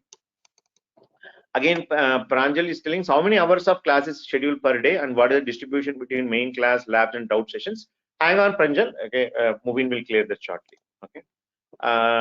Then Sirisha, sorry, she sorry, right? Shishira is asking, sir, can you give some information about the free IoT internship program? So just go to emertxe.com and then you can see there's a main banner there where we put up a free internship that we are taking registration for. Just click there, you will get all the details, Shishira. Okay, it's there in that website itself. Because if we explain details, it will further make our discussions longer. Okay. Then this question from Rohit, sir, I want to work in Canada. Can Emertxe help in getting a job in Canada, right? So no, Rohit, not yet. When I say not yet, we do have ambitions to go global. We keep talking about it where we have representative offices in every, or more of a placement team in every country who can assist with the local placements. But as of now, no. Okay, we mainly offer placements for India only. Okay, so we can't. But having said that, taking this particular skills, people are got jobs all over the world. Okay, be it Canada, be it Europe, be it US, Singapore, even Southeast Asian countries like Malaysia. People have already got jobs. Okay. Okay. So there are some questions about fees. I'll refrain answer from that. My team of counsel will be the right people. I show the context because fee also there is a they keep running certain scholarship aspect of it. There are certain discounts etc. they offer. So please talk to them. Okay. There are some more. Okay, one more question we'll take and then we'll move on. Sashikant is saying, so after we complete IoT course, what is the process of recruitment, like special assessment from your side or the company side? So any student will go through the same process. We'll talk about it, Shashikant, because we only, if you look at today as of now, right, we only spoke about placement at the high level. We said what are the trends, what are the type of companies are hiring. We did not per se saw the placement from the process point of view. As I said, right, this is the first section. Second section now I'll hand it over to Mubin in a couple of minutes. In the third session, I'll again come back and explain about the process point of it. Okay, so you can just wait for a few more minutes and then you can do that. Right. Then there's a question from hello sir, I'm Rushit from Germany. I don't know about language C++ or Python. Is that okay to directly start the course? Absolutely, Rushit, right? Because all our students have the same doubt. Okay, and even if they learn some programming languages, as I said, they would have learned in theoretical fashion, or they would have by-hearted the source code and written in the exam, right? Predominantly, that's the kind of students who join our course, right? But on the other hand, I set the expectation that you should be comfortably able to write 1,000 lines of program on your own, right? Be it any program language, to be C, C++, Python, that's come secondary, right? Okay, so that is definitely the skill building journey that you will be going through in Emertxe. Okay, so definitely all our students come with the same fear, but when they follow the process, what Mubin will be explaining shortly, they get comfortable and even some students ask me, sir, should I study C++ and come? I said, no need to come here and study C++, right? So and follow what the mentors are telling. Okay? So definitely, the scare of programming, many of you will be still worried about, will I be able to write a code? That will go away as long as you are following what our mentors are saying. Okay? So I think pretty much we have cleared all the questions. Can I get a quick response? How are you finding the webinar so far? We'll shortly hand it over to Mubin. are able to connect whatever the information that's been shared so far? How are you finding it? Can I get some quick feedback? Very good, informative, says Muhammad.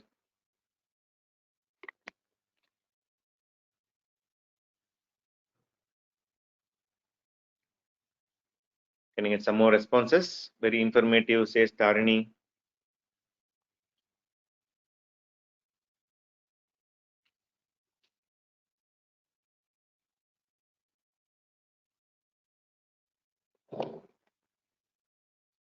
All right, okay. Let's move on to the course part of it. Let me quickly run probably 1 or 2 slides. Okay.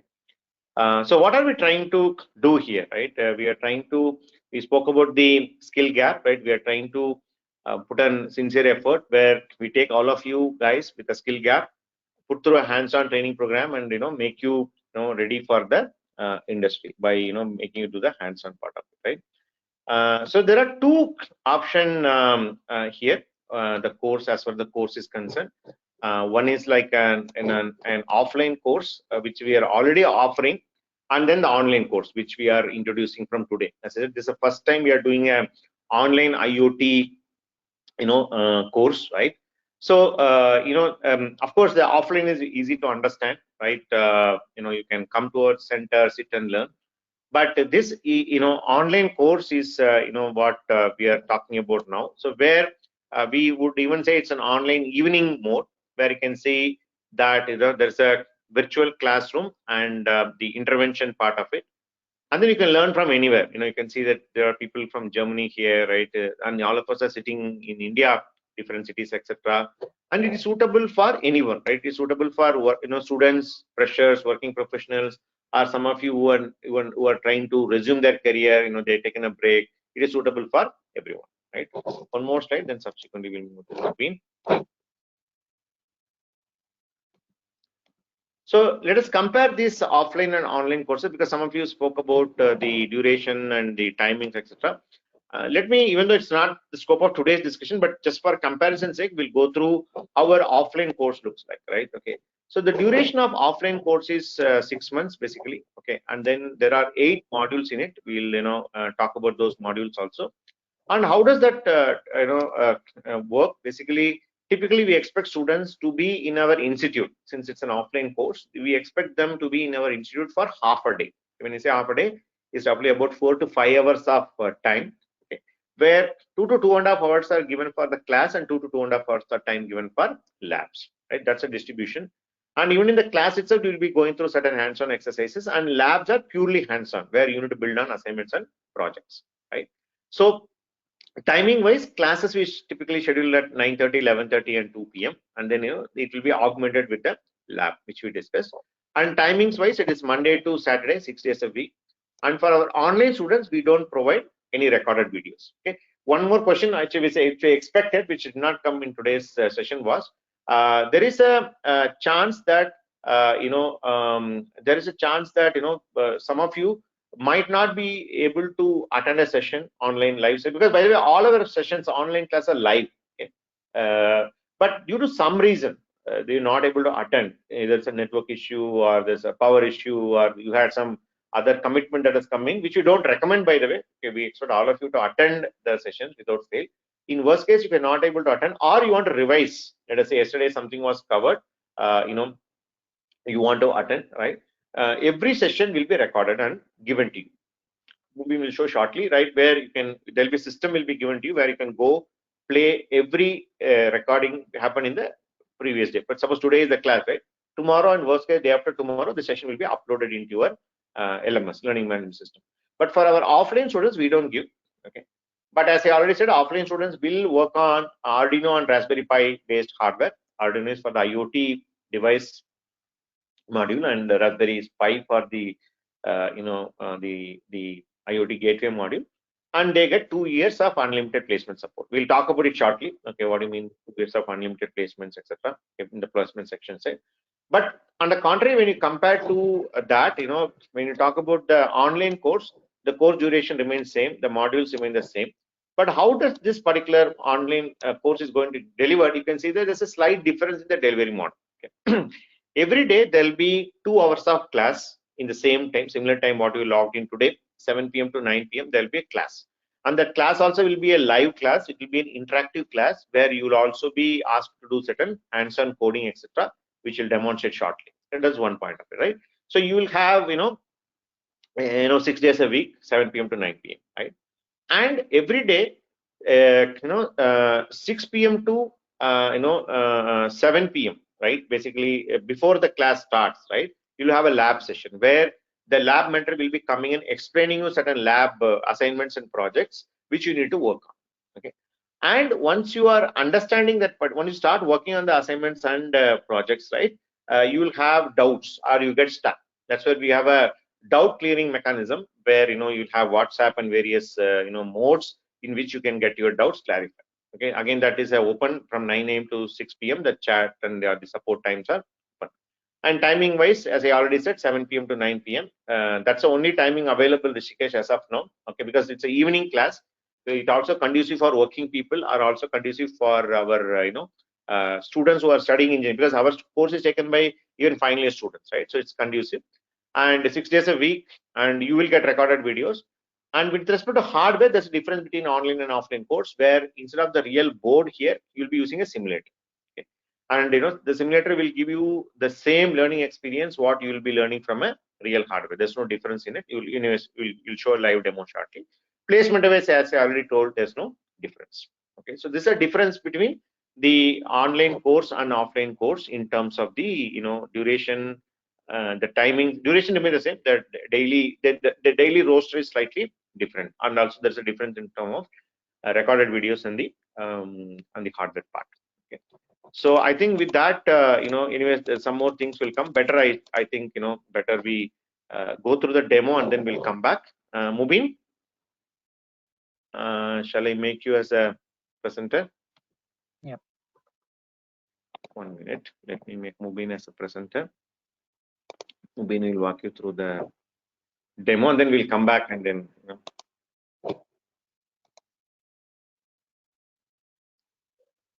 And if you have, as Mubin presents, if you have questions, you can still type it. I know Mubin will not be able to see this question because I'm I'm logged in as a host.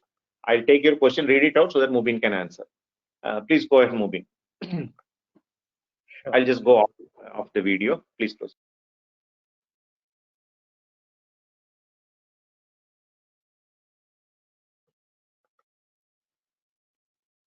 All right. I think Jay Kumar gave a very detailed explanation about what this course is about. So what I'll do is I'll walk through like what exactly you're going to learn as part of this course at a high level. And when you talk about online course, right, the question typically comes up is that how do I learn programming, and how do I learn how to basically interact with the hardware, and is it really effective, and so on. So to begin with, in the IoT course, we have 8 modules. So it's very important that when you are going to learn about any of the courses, your foundations in terms of programming skills is up to the mark. So we teach 3 programming languages as part of the course. 2 of them will be taught in detail, and 1 we will be giving an overview in terms of C++. So C programming is one of the core modules of the course. So when you talk about developing applications on IoT, different programming languages has to be used as such. So for example, let's say we're talking about device interfacing. I hope my screen is visible. Can you just confirm? Yes, Mubin, it's visible. Yeah, it's not my webcam, right? It's the screen which is visible, right? Okay, sure. Thank you. So when you talk about the architecture of IoT as such, I have just shown a simple, very simple, basically diagram wherein if you see on the left side, we have like nodes, right? So we have several nodes which are like connected to different sensors. So these nodes will be connected to different sensors, and they will like get data. For example, a node may be reading information like a temperature sensor. It may be reading information from several other devices which are connected, and this information we can display it on the node, or we can send it to a gateway. Now when you talk about nodes, we typically like use a device called as Arduino, right? You might have used it in your college projects, you might have heard about it. So Arduino is a very popular hardware platform which programmers use to write IoT based applications. The advantage of using Arduino microcontroller is that the programming capabilities, right, can be easily extended by using availability, a lot of libraries which are available. For example, you want to interface a LCD, you want to interface a motor, you want to interface a specific sensor, you want to communicate to another device using Bluetooth or using Wi-Fi, or you want to use a specific protocol, etc. So all these things can be easily done by using Arduino platform. So please note that Arduino is not just a software platform, it is a combination of basically software and hardware. So a lot of basically hardware are compatible with the Arduino software and its libraries.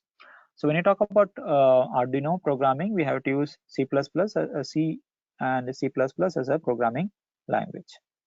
So we'll be teaching you C and C++ in detail so that you can start writing applications which will like sense data, which will communicate between devices, or which will communicate to the IoT gateway. So here, when you talk about communication over the network, we'll be learning about something called as protocols. So protocols, again, there are different types of protocols. One is like on device, we'll have to use some protocol, right? Or between devices. Okay, you may have something between devices as well. So when you talk about on device, we use protocols like I2C, SPI, UART, etc., which is used to access data from available peripherals connected to the node. Similarly, when you talk about communication between devices or communication from node to gateway. So what happens that these devices will sense or will get different data, and this data needs to be sent to a cloud platform via a gateway. So gateway is something which is having more capabilities in terms of resources. It will have a powerful maybe CPU, it will have a powerful it will have large amount of RAM, and it's going to support different communication interfaces. So when you talk about gateway, you can think of it like a special purpose hardware which has capabilities in terms of hardware resources as well as in terms of communication protocols. So for example, it could be networking capabilities, like it will support like wired communication as well as wireless communication, right? It could be Bluetooth, Wi-Fi, and so on. And there will be other basically software based protocols. For example, you'll be using, might have heard about TCP/IP, etc. But here we'll be using protocols like MQTT, COAP, HTTP, etc. Similarly, the same communication will be used between the gateway and the cloud. So idea is you are going to learn about the IoT architecture. I learn how to program each of these components, starting with the node programming using Arduino, and we'll move on to the IoT gateway programming, wherein you have to learn how to program the gateway. Here also we can use like a device like Raspberry Pi to program it, and we can use languages like C, or you can use languages like Python to get the data from the sensors and push it to the cloud interface. So on the cloud, again, we have different choices. So in our case, we will be primarily using cloud platforms like Amazon AWS cloud, so which provides the necessary basically functionality to get data from the IoT sensor, IoT gateway or IoT sensors using different protocols, and we can even basically process the data by pushing it to a time series database, or you can use analytics using AWS services, etc. So overall, you can see that unlike basically an embedded application wherein you are focusing on the node part. Here we are going to focus on building solutions by understanding the IoT architecture, by learning how to program each of the devices, the gateway and the cloud, and learning about the IoT protocols. So this is at a high level how the basically architecture is going to look like. And as part of basically building a solution, we are going to teach you these modules. C, C++, and Python are the three programming languages which will be covered extensively in the course. Then you learn about IoT architecture, what are the different components, how the interfacing work, what are the several choices available. Then you'll move on to Arduino programming, wherein you learn about how to interface the sensors, how to activate the actuators, and so on. Then we'll move on to another module which is called IoT Gateway and Protocols, wherein you learn about much more basically complex tasks, like how several devices can communicate to a gateway, how the gateway can like how to build in multi-threaded applications so that you can get data from several devices, and how to push this data to the IoT cloud. So in the IoT cloud module, you learn about configuring, setting up the cloud platform, and how to add devices, how to get the data from these devices, and how to make meaning out of this data. And finally, you're going to learn about performance and security. For example, let's say you want to, so one of the challenges of building an IoT solution is that it's not just about reading data from one device. How can you read, let's say, data from tens of thousands of devices? And will my application support the throughput which is coming from several devices, and will it withstand the performance needs? Similarly, there is something called security, etc., which is also important. For example, these devices, right, are connected in places wherein you don't have access, and it's important that if something goes wrong, you should be able to upgrade the systems and should be able to secure these devices as such. So we'll talk about those things in detail as well. So at a high level, these are the modules which we'll be covering as part of the course. Now coming to the question whether like how effective it is in terms of delivering it online. So when you talk about offline course, it's very simple. We'll be using like hardware, like Node MCU based hardware, which has like Wi-Fi and Bluetooth capabilities in it. Really, Bluetooth capabilities. Now we'll also use another hardware called as Raspberry Pi, which will act as a gateway device. See, these are the devices which we'll be using in the offline course. So in terms of like learning, you will not face any challenges because each person will get a board and they can manipulate, they can basically play around with the board.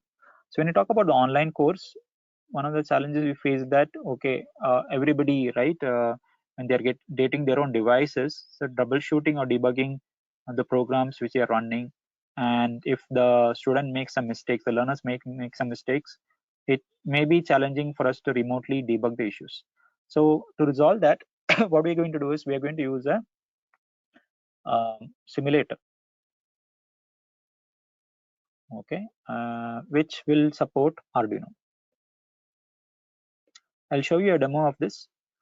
So please understand that this simulator will work exactly in the same way how you work on a real hardware.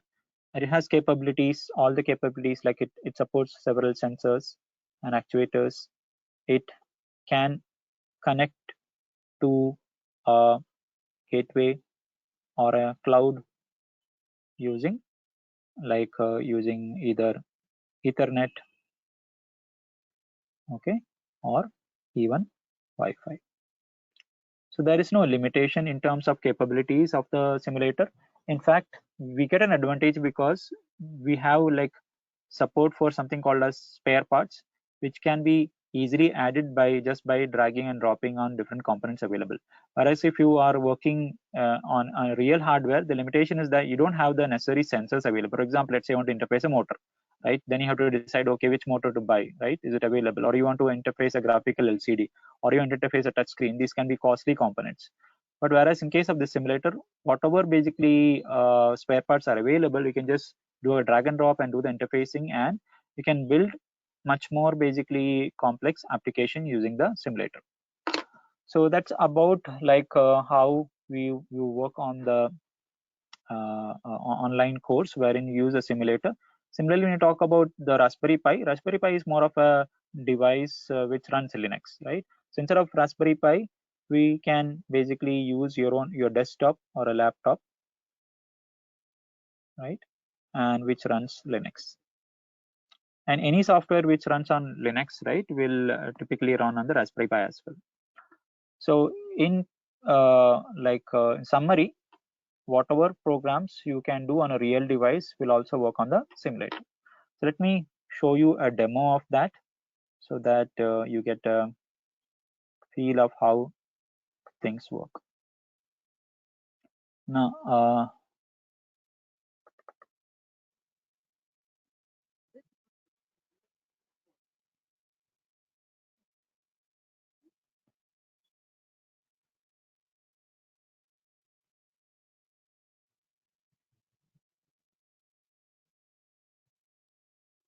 so this is a demo of how application can be developed using the simulator and an Arduino IDE. So this application is going to sense data from a temperature sensor, and it's going to display the data on a LCD screen using the simulator. So here we're using a simulator called as PixSim Lab. So what you see on the left hand side is a simulator which is going to Mubin, we are still seeing your the whiteboard. You're not seeing the board. oh, The sorry, simulator. I maybe have to share it again. Okay.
I hope you can see my screen now.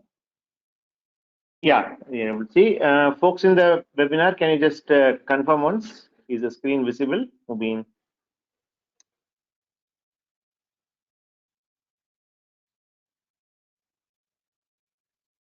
Can you just confirm, guys? Hope you're able to see the Arduino PixSim Lab what Mubin has shared. Okay, yeah. Okay, visible. Yeah. Please proceed, Mubin. Yeah, sure. So there is some issue with the audio. I'll be talking while the video is playing. Okay.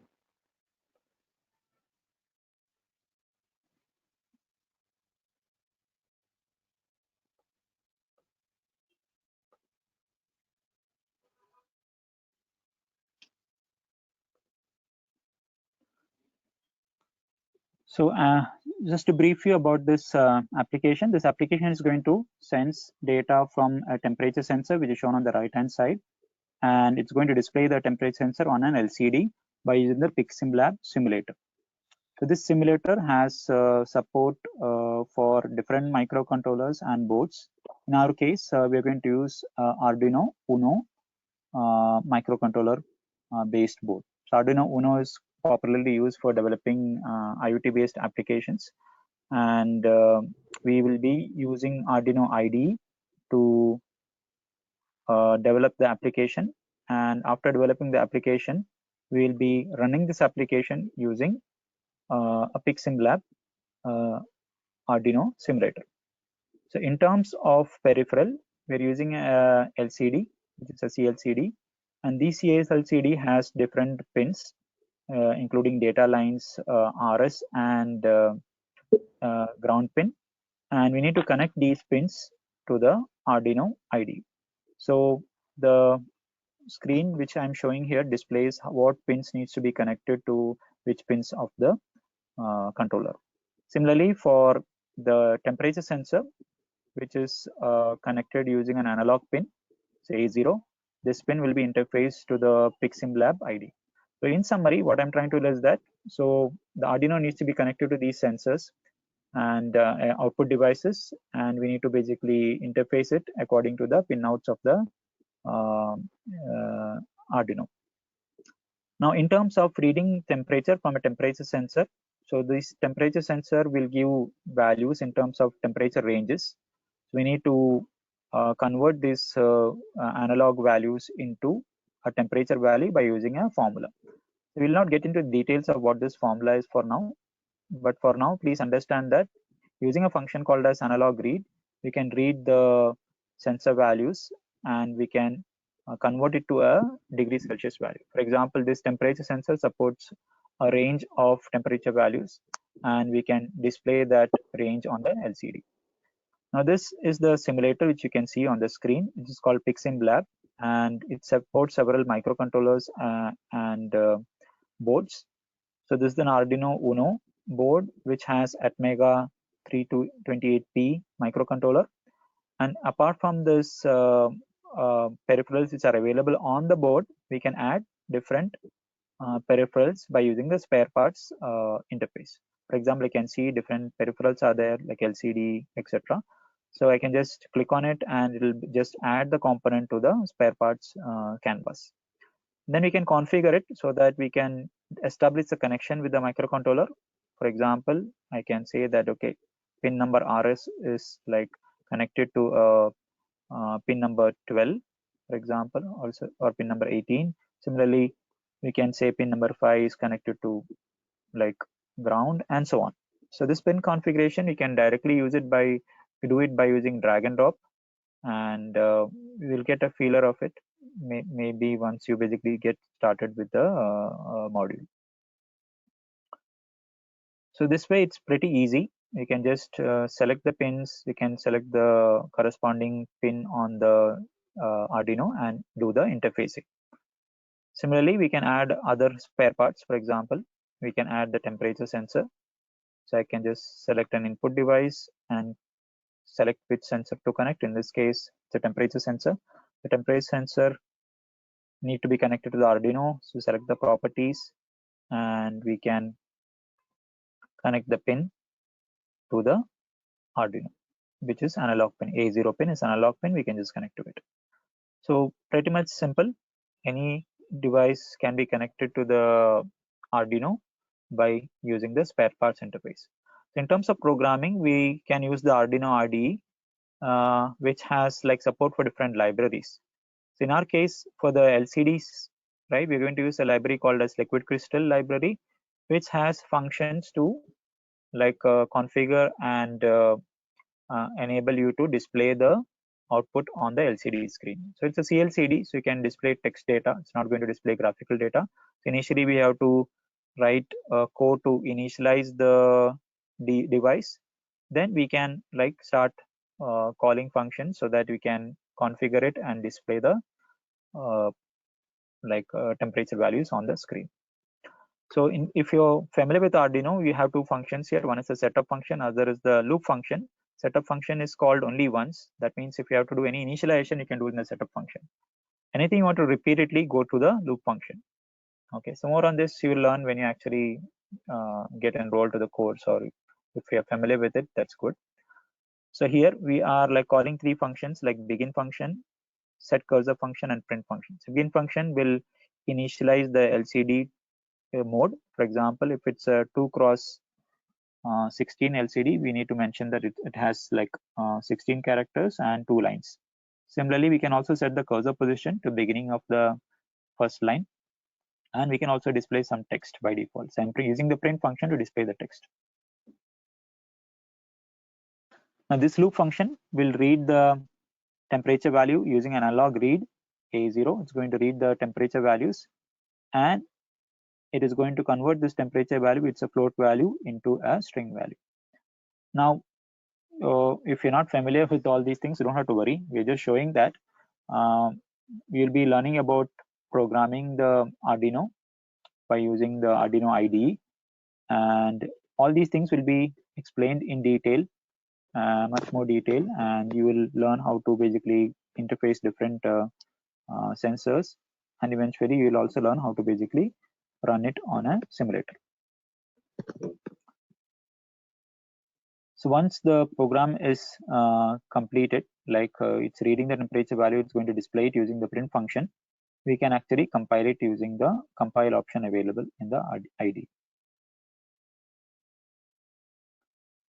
So on the left hand side top, you can see some icons over here, right? You can see there is a tick mark which shows we can compile it. So it's getting compiled, as you can see here. So once it's compiled, on the bottom screen, you can see the output of the compilation. Okay, compilation is successful. Then you can upload it if you want.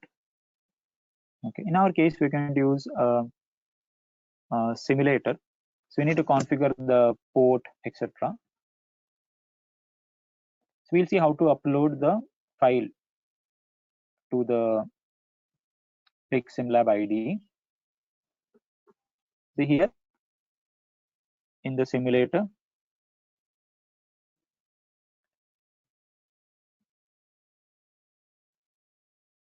it's loaded now, it's running in the simulator now. You can see that the temperature needs to be varied manually because it's not a real temperature sensor, it's a simulated sensor.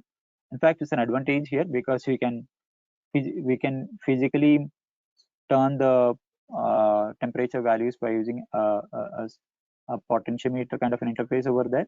So as you can see here, we're able to like simulate a program by using the Arduino IDE, and we're able to display the temperature. You can see on the left hand side the temperature is getting displayed. So this is how you will be provided with a mechanism to run Arduino programs by using a simulator. Now some people ask this question, okay, should I buy a hardware?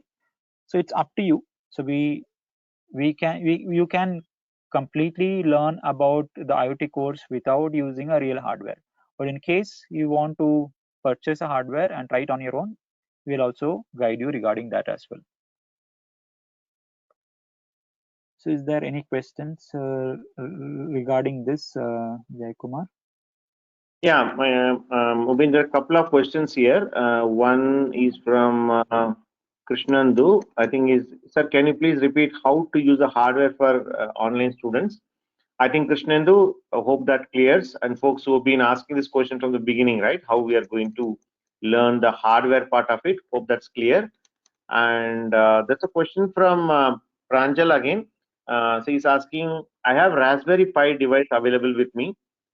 Can we have some extra session specifically for the device, or using the desktop, can we get that sufficient knowledge about it?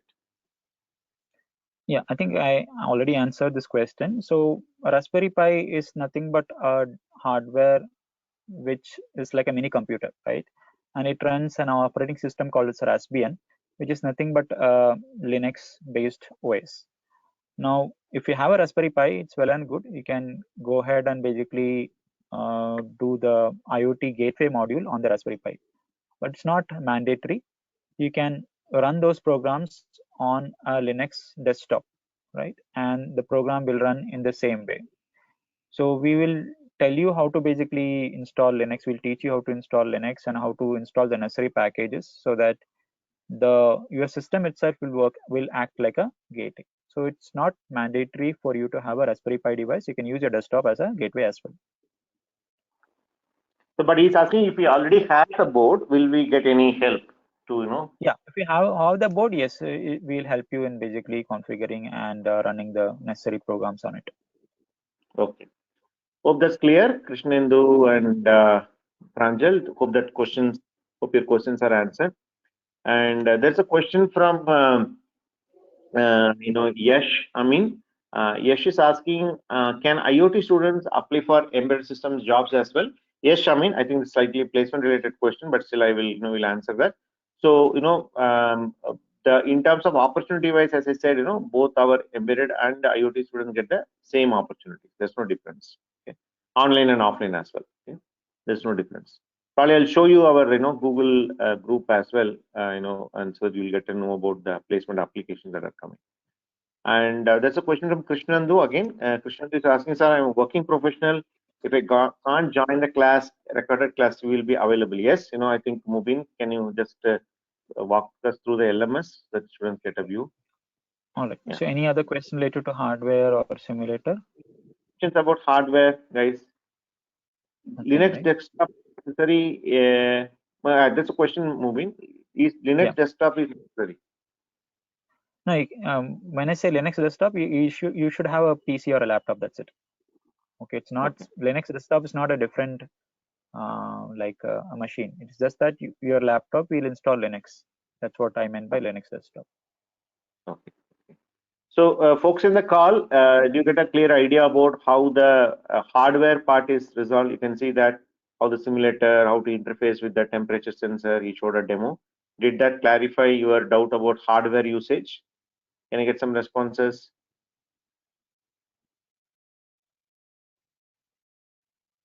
Okay, Rohit is telling yes. And there's a question from Pallavi Mubin. Sir, multiple programming languages like C, C++, Python, Java are used in IoT course. Are based on specific single program, the entire course is run. Mubin? Can you come again? Sorry. So she's asking, are we teaching multiple programming languages or single programming language in the course? Yeah, I think I showed the 8 modules. So we are teaching multiple programming languages. C and Python will be taught in detail. The reason for that is that C will be used in developing the embedded application on the node side. Python can be used to write the IoT gateway based application, as well as if you're going to work on like cloud, or if you're going to work on any application on the website, for example, which may be required in future, then you can use Python as such. C++ will be taught briefly because C++ is an extension of C. Those who know C, learning C++, object-oriented programming concepts, that will help actually. So 3 programming languages will be taught as such. And a similar question here from Rush Avier. He's asking Mubin, is a module of C and C++, how deeply we learn it? Yeah, that's what I told you. C will be like taught in detail. It will be taught from scratch. From the learning perspective, if you look at the C module, maybe I'll just walk you through how the C module look like. So this is how. So just to brief you, right, about how the delivery happens. So you will have live sessions for the class as well as the lab. Now we have a platform called as LMS platform, Learning Management System, using which the contents are shared, using which like learner will get to know about what task he need to do, and he will also come to know about the grades which has been assigned, etc. So this interface which you see is called as an LMS, wherein whatever courses or modules you're enrolled in will be visible on the screen. It's kind of a dashboard. You can also see the progress of the modules which are completed. For example, C 70% is completed, C++ 28%, and so on. Now this is for the embedded course. Similarly, you have a different basically set of modules for the IoT course. You can also see like your batch mates, for example. This is live, like 15 users from your batch is already logged in, and so on. Now let's say I want to navigate to the advanced C course. So like in this case, okay, there is something called as points, etc. allocated. So as soon as I log into this C module, you can see, okay, I reached level 7. This is an indicator for you where you stand, etc. So in terms of C module, this module is taught in detail because somebody who doesn't have any programming knowledge, we have to teach things from scratch. So several chapters are there as part of this course, like C, basic refresher, functions, pointers, standard input output, strings, storage classes, advanced pointers, arrays, functions, pre-processing, and so on. So what I'm trying to tell is that this will be taught in detail. You learn about the concepts. You learn about how to build programs or assignments. You'll also learn how to write relatively complex projects. So to begin with, we'll teach you about the concepts and we'll teach you how to write simple applications. And to evaluate you how you're performing, we do give something called as assignments.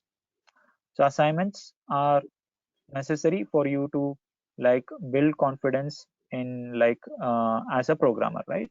So for example, in the C language, we are giving around, for example, 50 assignments are there as part of the C programming language. Similarly, at the end of the course, you will be given 1 or 2 projects, and this project you have to complete, let's say, in a span of 3 to 5 days, kind of a intermediate project kind of a thing, which will help learn, which will help you to like build not just embedded applications, but to begin with, we'll apply like C concepts, and you'll build an application by using several concepts which you learned as part of the course. You'll learn how to write multiple files, right? How to compile multiple files, and so on will be taught as part of this project. Now, all these things has to be added to your resume, right? So we are telling, I know C programming, that is not just enough, right? You have to tell which projects have you done as part of the course. So for the core modules like C, like Arduino, IoT Gateway, etc., you will have to work on projects which will be taught as in the class itself. So I can easily say C programming module will run for around like 40 sessions, 40 plus sessions will be there for the C programming module. It will be taught in detail. Apart from basically assignments, you will be given several quizzes, for example, right? You can see here, you're going to share quizzes, objective tests are there, some quizzes are there, module test will be there, Viva test will be there. So these tests will be in the form of objective test, which will validate your conceptual understanding.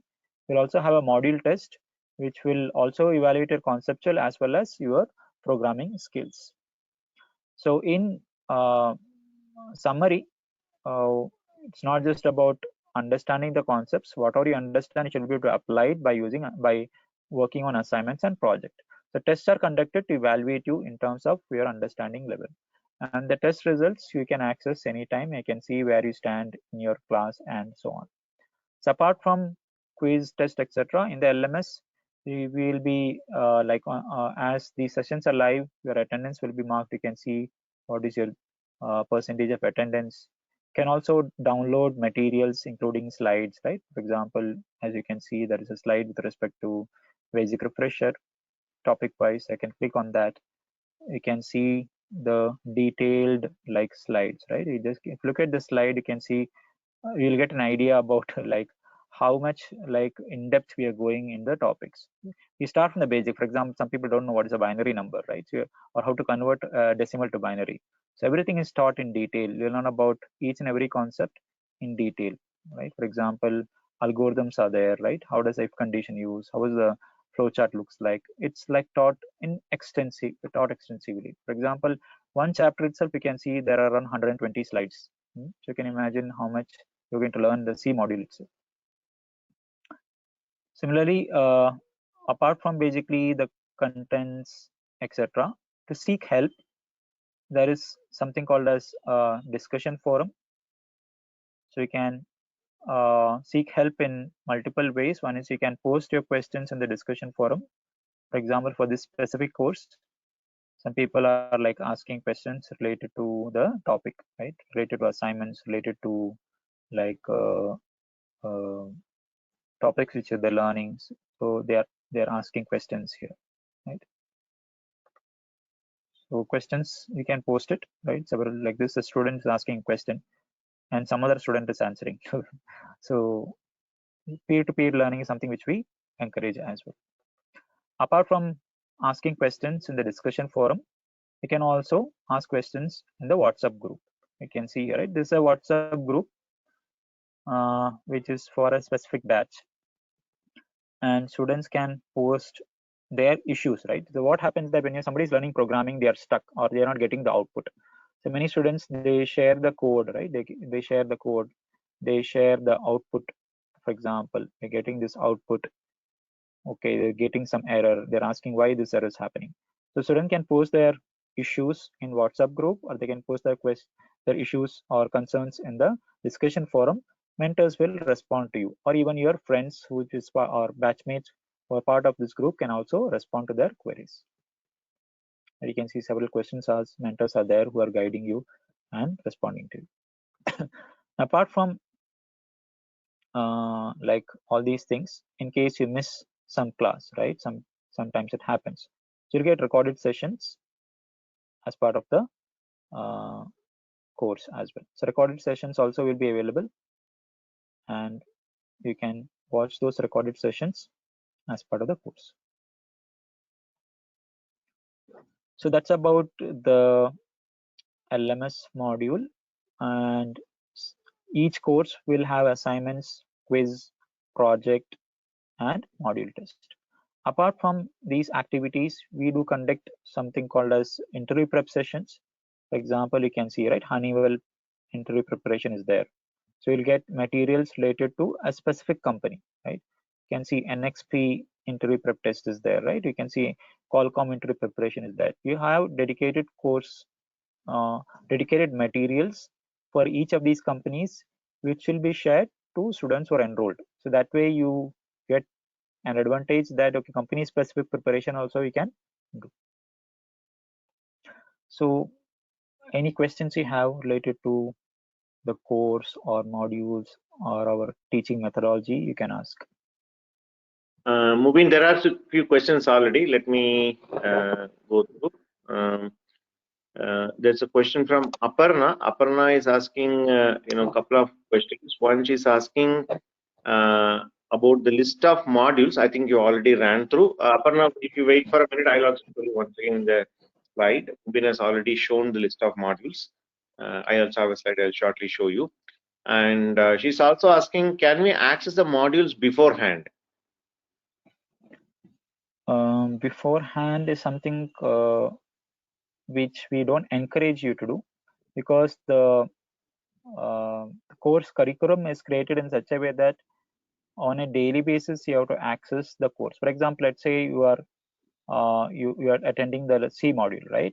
The C module on one day, for example, we're going to cover the class for a period of 2 days, and in a week you'll have, for example, 10 to 12 hours of class sessions. Apart from that, you'll have lab. In the lab, what we do is we explain the assignments or projects. Now after this, like lab sessions and class session, assignments is something which you have to work offline, right? So we don't think you'll have time to look after like many things, like you're putting your like feet on multiple things, right? Which is not something which we recommend. So this course has been like designed in such a way that if you do like one topic at a time, you'll be able to learn things in a better way, and the completion rate also will becomes high. In fact, the challenge which people face is that they're not able to complete the task given on time. So if we share like many things like multiple courses or pre-recorded sessions, then it may become difficult for you to follow our guidelines and complete it on time. Now what you may need is that the previous recording is what you may need, right? For example, 10 days of class is over, you may have to revise the previous topics. That is something which we share it as part of the LMS. So if you complete 1 month of course, the previous 1 month's recording is already available. You can go back and watch those sessions. That is something which we encourage, and this is available for the people who are enrolled for the online course. Is Any it other clear? question? Did that clarify your question? Aparna? While Aparna answers, let me take a couple of more questions, Mubin. One question, couple of questions from Rohit. He's asking, can the test be given any number of times? So test is something which we assign it only one time. Now after the test is like taken, right, you will get a feedback also, wherein you will come to know what was the answer you have given and what is the correct answer as well. And after completing the test, we will conduct something called as a follow-up session to discuss the solution. Now there is maybe there may not be much of an advantage for you taking the same test again, but there are several tests which are conducted which will be given for a different topic. But in case you want to retake a test, yes, we can definitely share another test for you. Not a problem. Okay. And another question from Rohit only moving is asking, can we access LMS on mobile phones? Yes, you can access. Yeah, many of the people like who want to like watch the recorded videos, they usually watch it in the mobile phone itself. But you may not be able to work on the assignments, etc., on the mobile phone. For example, assignment code you have to submit, I think, which you have to do it from your laptop. Other activities, yes, you can definitely do it on a mobile phone. All right. Hope that's clear. Aparna, Rohit, did those answer clarify questions? Just confirm in the window, please. And there's a question from Krishnandu. I think this is related to placement, but still we'll go ahead and take it. I know it's not strictly technical. Sir, I have 2 years of experience in PLC domain, so move to MNC like Honeywell, L&T. How can I get the opportunity? Because neither I'm a fresher or experienced with IoT domain. How? If yes, then will I count as a fresher or an experienced? I think the question is related to placements, which Krishnandu is asking. So Krishnandu, this is a typical question that many of our students have, especially students who are from the past batch that are coming, right? How will I be considered, right? So as I already mentioned in the beginning, you will be considered, the previous work experience will be considered depending on the company. Suppose you have 2 years of experience. As I said, people come from different backgrounds. Some come from teaching background. Some come from, let us say, some marketing and sales background, etc. So how the 2 year will be considered when you move to the new company, that depends purely on the company. For example, we have two instances. For example, with respect to Qualcomm, we had two students got selected in the month of Jan. One student was a pure fresher, and he was offered as a fresher. So another student who had about 2 years of experience, not on the kind of an embedded testing, she was working as a defense organization. So they did consider, they given her the next level designation or a senior level designation. So it depends on the company. Okay, but in terms of opportunity, more than worrying about the designation or how will be seniority will be considered. So we would suggest that look it from the opportunity point of view. Okay, but considering the experience purely depends on the company. Okay. Hope that's clear, Krishnandu. Can you just confirm once?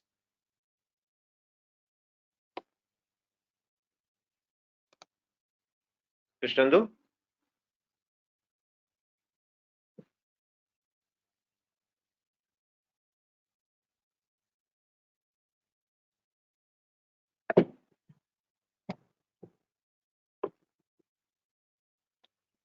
Okay.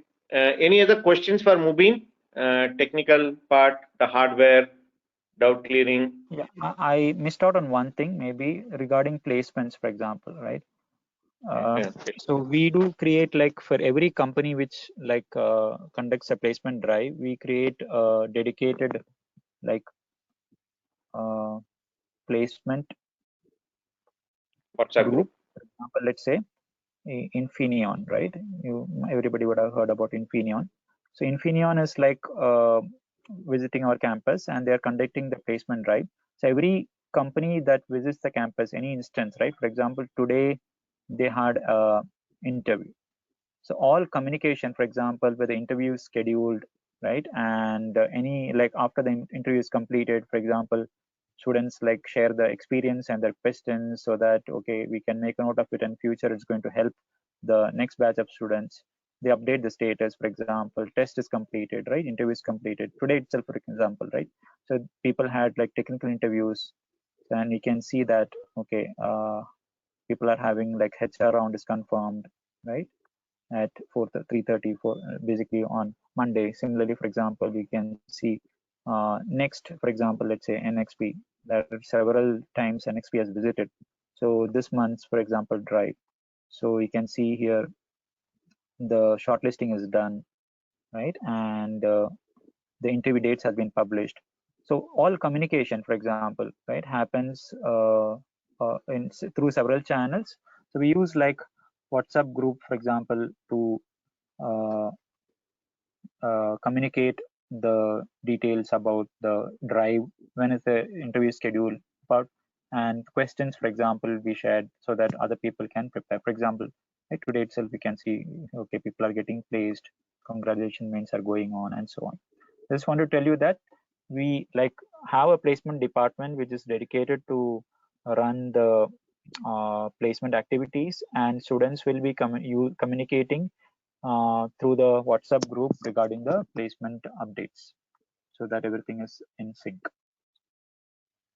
Over to you, Jay.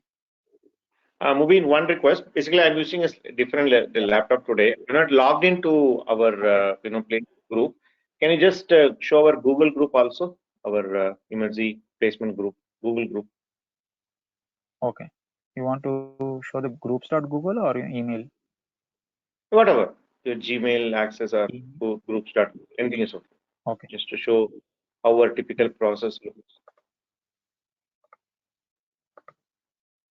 All right. So generally, when a student is enrolled to a course, so placement related updates you will get in your registered email ID.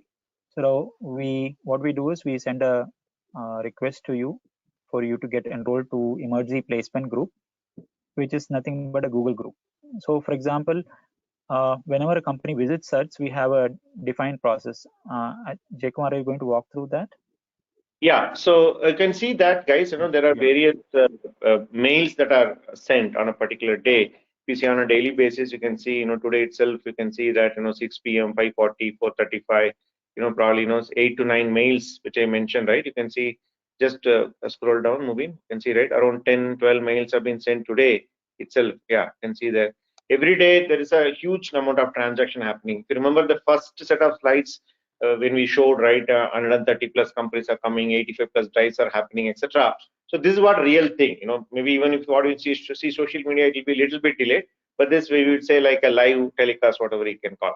So coming to the process point of view, so what happens when, as soon as join, right, as Mubin mentioned, all of you will be added to the placement group, Google group, where you get a notification first saying that, so and so company has come, and you can you can apply for that company. So maybe Mubin you can open some apply now, maybe we need, yeah, you can just click it, and you can see there it is open for both ECEP and ECIP. ECEP, what we call as our embedded systems course students, because there is a question of do embedded and IoT students get opportunities similar. So as I said, it's the same opportunities.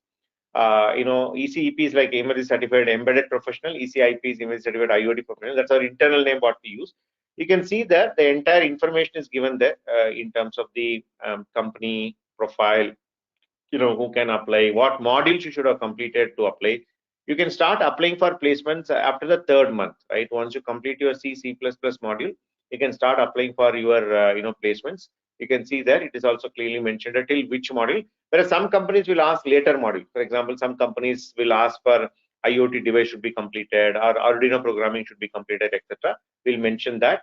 You can see there is academic information, and then the salary part of it. The things like, for example, terms and conditions, like how the process is going to work. Is it a interview online, offline? Even after getting selected, how it is, you can see the job location, Bangalore, work from office, right? Okay. So selection is happening online, as I said, more than 95%. But after the selection, as I already said, companies are started, inviting their employees to the location, to the site. That way, most of them are coming back to office these days, and some of them are following the hybrid model, company to company, right? And there is a deadline that is given today. You can see, right, 11:05 was a 4 p.m. and there's a link there, right? You need to apply in that link depending on your eligibility. So then it will reach us to the placement team. So we'll do some filtering and we'll share it with the companies. I'll show you a slide shortly about it. And subsequently, some of them will get shortlisted. So the shortlisted students also will be shown in the group itself. Moving, can you just show one shortlisting image? And after that, who got shortlisted, when is the interview scheduled? You can see, right, there's an, yeah, you mentioned about Infineon, right? You can just show, yeah, just, yeah, whatever, online interview. You can see the attachment, whomever got shortlisted, and these students got shortlisted. And these shortlisted students will get a separate mail, when to attend an interview. Because let us say, even though there are some 10, 11 students are getting shortlisted, their interview slots may be different, right? So our placement team will continuously work with you. So there's a dedicated number, there is a dedicated email ID, WhatsApp, etc., where our placement team provides, apart from what Mubin has shown, mainly from the mentor's point of view, right? And the company specific preparation, our mentors and placement team work together so that both the teams are able to share the updates to you. When to attend, and what time is the interview, who cleared the first round, who cleared the second round. So until you get an offer, right, our placement team will closely work with you, and you ensure that you are onboarded, right? So we have an entire thing, and that's what this Google group is all about. And once you're shortlisted, as Mubin showed, the WhatsApp group gets created where you can start doing the preparation activities. And finally, you can see, right, even the congratulations mail.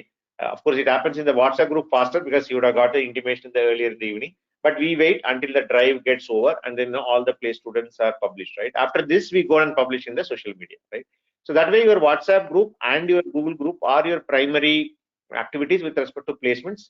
And with respect to your learning, as we all Mubin already shown you, with respect to your learning management system or LMS, and also the WhatsApp, and then the discussion forum is when you get the learning content, learning support, and then the learning test, etc., right?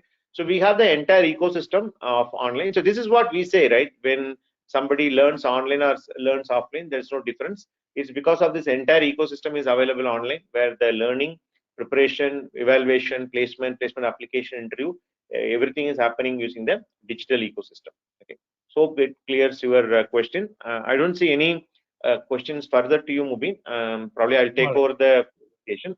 In case if anything comes, probably I'll talk you the rest of the placement process, and then we can move to the closure, right? Okay, so let me take you back from the center.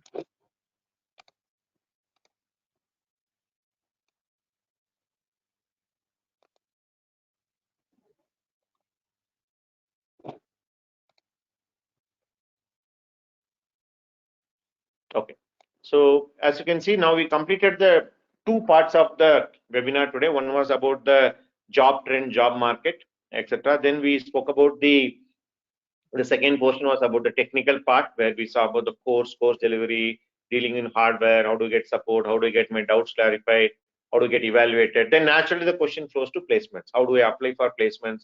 How do I get shortlisted for the placements? How do I get a preparation support, right? How do I get about the previously asked materials questions, right? So you can see the entire questions or gamut of questions getting answered, right? Now let me quickly go through the third part, which will be relatively shorter, about the process, which I already explained. Quickly, we'll show you the in terms of slides. Let me take from where I left off with the presentation slide. So we saw basically the comparison of courses, and then after that we discussed about how the entire online course is getting delivered. This is a picture Mubin showed about how to do the how the virtual classes, assignment, doubt clearing, then the grading, the assessment, and then the prep sessions. Everything he just showed. Okay, and then modules also he just showed a a brief thing. So this more another way to represent that. And very important thing from the placement, connected to what Mubin has mentioned, the skill building, is how do you showcase a skill, right? How do you know that you learn C programming, you've done the IoT gateway programming, IoT device programming, etc. It is to build on projects. So that's where the right side of the part comes in. So you need to build your resume. So resume is something like your manual or your marketing document with with which you can go and attack those companies which we have shown. So it's very important to showcase your skills and projects in your resume, and we'll help you to do that in form of other set of activities called Disha. So Disha is a series of activities that we do on a regular basis with our students, both with the IoT students and also with our embedded students, about the what you call the soft skills part of it, right? Where we teach you how to write a resume, because many students are finding very challenging to write resume, or even if they write, that won't be in the appropriate format what the companies are expecting. It won't be impressive for the employer, etc. So we'll teach you how to do that, and then how to face interviews time to time. The materials are given. Company specific groups have been created, which Mubin has mentioned, and our mentors also conduct mock interviews. And few of the students these days, I'm seeing the trend where now that the pandemic it is settling down, a good number of them are going for higher studies, where we do support students who wanted to do higher studies by giving them letter of recommendation. We do have students who completed our course and went on to do their masters in some of the popular universities across the world, in US, Europe, and even after they complete, when they apply for a job, they come back to us for references, and we are glad to give and give the guidance also. So that way, the relationship with Emertxe, it is just not placement, just not getting a job. It basically goes way beyond that. Okay, that's where these activities come under. And added to that, we recently introduced, not recent means for the past 5 to 6 months, we introduced this idea of monthly placement meeting, where myself and our placement team will be meeting on a monthly basis, giving you regular updates, and we also run a question and answer session so that the specific month-on-month questions also will be answered. So this is about the Disha ecosystem and the demo which Mubin has shown, right? I think we already answered all the questions. Looks like my desktop is stuck. Give me a minute. Looks like there's a network issue here. Give me a minute.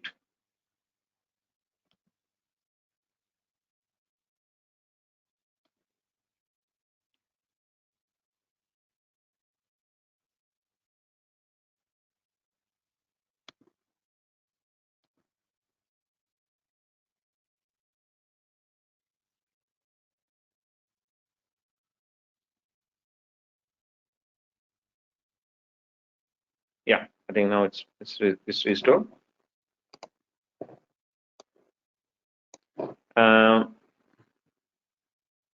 So as you can see, some of the frequently asked questions we have discussed already. Good number of the questions got answered about the course.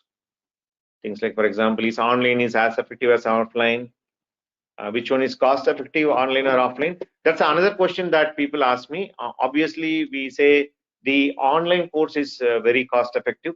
That's mainly because when you are coming for an offline course, you need to relocate to Bangalore, and you need to take the accommodation and the travel related aspects. Especially if you're talking about Bangalore, the expenses are quite high. For a bachelor engineer, they end up taking easily spending about 8 to 10,000 rupees per month. And if you put for a 6 month duration, it kind of takes more amount, right, in terms of your expenses, right? So that way your online course is definitely cost effective, because you don't need to go through any sort of such living and travel related expenses, right? So that way it's very cost effective, and in terms of the placement there's no difference. And since we saw so many students already saw the benefit for our embedded course, we thought it's high time that we roll out our IoT course also. And as you already saw, the challenge comes in terms of hardware, which how we resolve, right? So now that that is resolved, we can very well do this course also online. And how offline classes are conducted during pandemic. Anyway, that I think this question is no longer relevant, right? Then we saw is learning simulators is as effective as hardware, and for the mentors, lab mentors, how you can get doubts clarified. We saw tons of questions, right? Working professional, student, is there a placement, year gap, career break, etc. Right? We almost covered all the aspects of the thing, right? And let's move on to placement. As we already shown in the Google group, this is a process where the job application or the placement thing will be floated. You already saw an example of how it's getting floated. So after you are floated, you need to apply for the job, and then once you're applied, you get shortlisted. Then you go through interview, and then subsequently you attend the interview, and then you get jobs, and then you can join the organization, right? So here there are two possibilities are there. Let me clarify two questions rather. So one is like with respect to placement, two scenarios can happen. One is like a student who is attending our course can get placed before the course gets over. As I said, right, once you complete the C and C++ module, you can start attending the placements. That happens after the third month of you joining our IoT course, right? So there's a chance, good amount of chance, that student get placed in the fourth month itself, which means to say he's got 1 or 2 modules pending or 3 modules pending. He has not completed the course. On the contrary, all the hiring companies expect our students to join immediately, because they don't want to. It's not like a typical campus recruitment where they give 1 year of time, they hire you at the end of third year, and they ask you to come join after you complete your engineering. Here, all our hiring organization expect you to join immediately. Okay? So which means to say you need to kind of go and join immediately. But in your case, if you're an online embedded system student, you don't have any problem because you can continue the course in the evening time. Okay, that's another advantage. But in case who are attending, some of you are attending this session today who want to come for our offline IoT course, you will be automatically shifted to the online course, evening course, so that you can continue your module. Again, there's no charge or anything like that. Where our students, so whatever the pending modules, you can complete in the offline mode. Sorry, online mode in the evening. Okay. So that's how it works. Okay, with respect to the certification. Sorry, this one. And there is another chance that, okay, fine, I attended few interviews, I completed the course, but I have not got a job. So which is another scenario. That's where we come and say you can attend placements for 2 years from the time of course completion. Even though you can start applying after third month, right? 6 months you complete the course. Let us say you join the course in May. So May, June, July, August, September, October, you complete the course. Let us say one student is there who is in October, he attended, let us say 5 interviews, 10 interviews, right? He did not get placed. So from October 2022, right, to October 2024, right, 2024, you will get placement support, unlimited placement application. You can keep on applying. So coming back, right, there is absolutely no issue with respect to opportunities. Imagine, right, with this much skill building activities that is happening, what Mubin has shown in terms of classroom delivery, lab exercise, live classes, right? Then recorded session as a backup, weekly test, module test, quizzes, right? Then discussion forums, chats, right? And then company specific preparation, right? If you follow this, I would say, even if you follow, even let us say 50 to 60% whatever the mentors are telling, people are already cracking premium jobs. Okay, so there's absolutely no need to get concerned at all. So that's how the placement works after 2 years of your course completion. Okay, I think Google group we already shown to you. Okay, so some of the questions about placements, right? Till how long you'll get opportunities, we already discussed. Can I choose between 2 job offers? No, you need to take one offer. I will not go detailed because we are already at 9:40. Should I apply to all companies? No, you can choose whichever you want to apply. You don't want to apply. I've already shown the list of companies in form of Google group. Okay. What type of companies are hiring? You saw already the Google group, startups, MNCs, mid-sized companies, all are hiring. Okay. I'm having an year gap. Will it affect my placements? No, I already clarified. We are playing a different game. We are playing a game of skill building. So here your year of pass out, your percentage or your previous experience, or I'm resuming a career after a break, nothing matters. Whatever the skill building that you build only matters. Okay.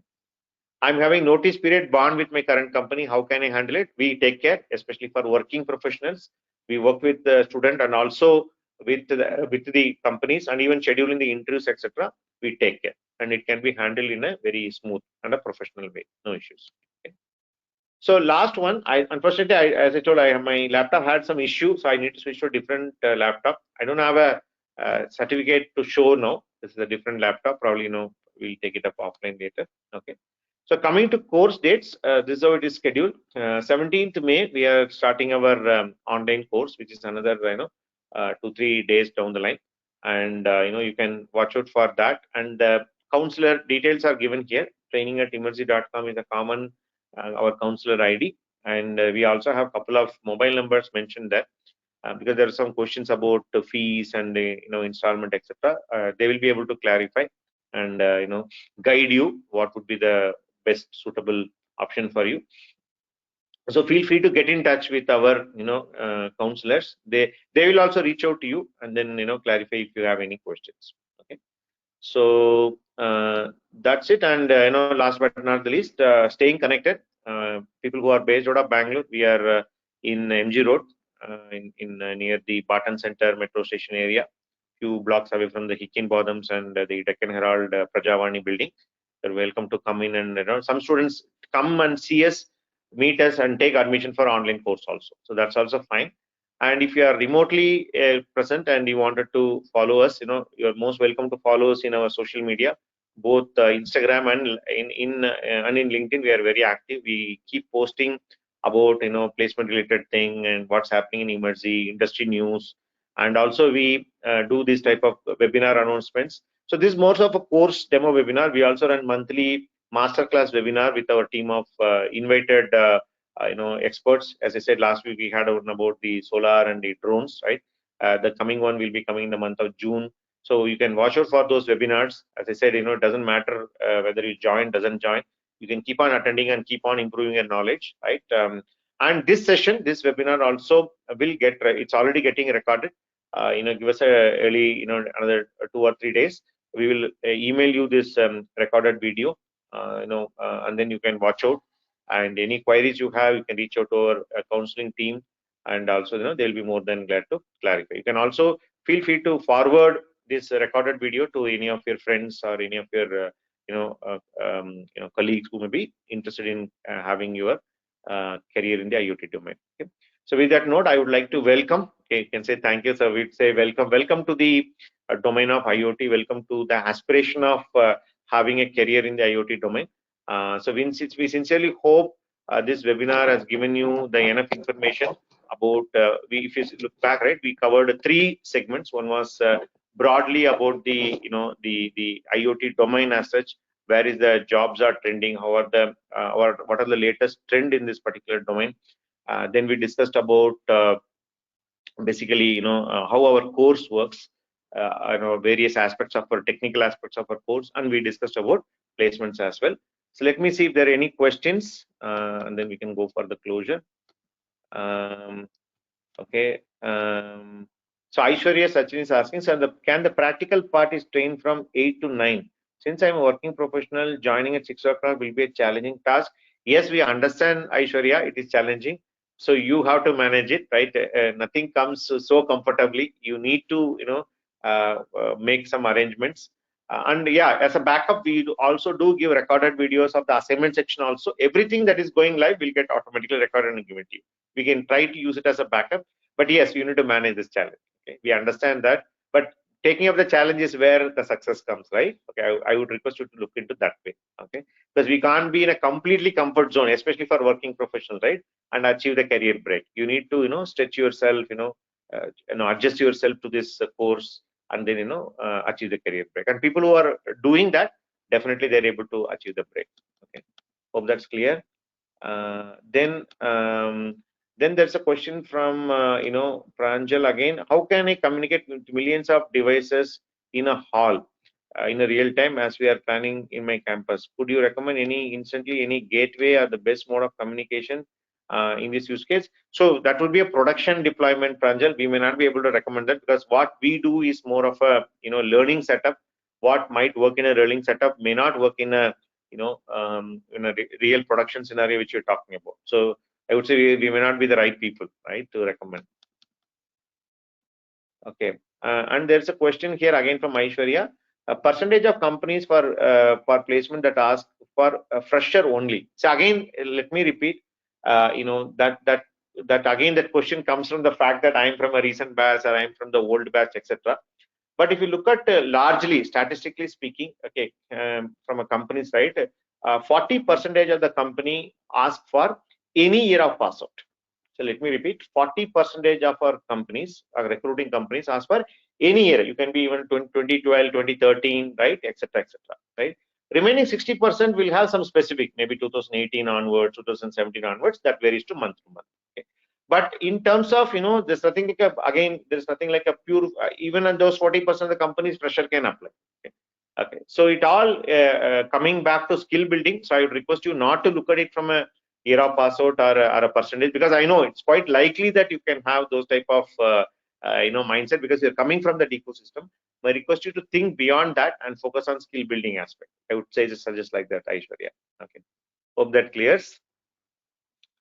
Then there's a question from Rishikesh, sir, can you explain what does the embedded software machine learning developer exactly do different from an embedded engineer? Okay, so machine learning is a different beast, Rishikesh, right? Machine learning has been applied in every domain you can think of, similar to IoT, because everywhere data is coming, as Mubin explained, right? Wherever there's a sensor, there's a data coming, right? So when you are building that model, machine learning model, you can run on anything. You can run in an IoT device, you can run in an IoT gateway, or you can even run in a life insurance data, or you can run in a traffic data, right? Anywhere there's a data, you can apply the machine learning, right? So of course, it can be applied on an embedded device also. Okay. So rather than, if you look at our course, we don't cover the machine learning aspect of it, we cover the embedded aspect of it, right? But if you're looking at a machine learning kind of thing, that's a different beast that requires more of understanding the mathematical models, algorithms, programming languages, which which assumes that the data is already available. Okay, so that is not the scope of this webinar, right? If you're still interested, just drop us a mail to our training at Emertxe. We'll try to answer. Okay, but to in conclusion, I would say, that nothing related to what we do. And a machine learning engineer, for him only the data matters. The data can come from embedded system, or it can from a traffic management system, or it can come from a life insurance data also. For him, the data should be available in a database, right? On top of it, he or she runs the algorithm model. Okay, there is nothing to do with that. But they work on the model side, we work on the building side. Okay, hope that's clear, at least to summarize. Okay, so I think that's it. Those many are the questions. Is there any questions? Or if not, can I get some quick feedback? I know it's already 9:45. We kind of hit almost 3 hours. Can I get some quick feedback? How did you find the session? Did that give you enough insights into the career building, course placements, etc.? So Mohan is always there. Nice session. Is giving a thumbs up.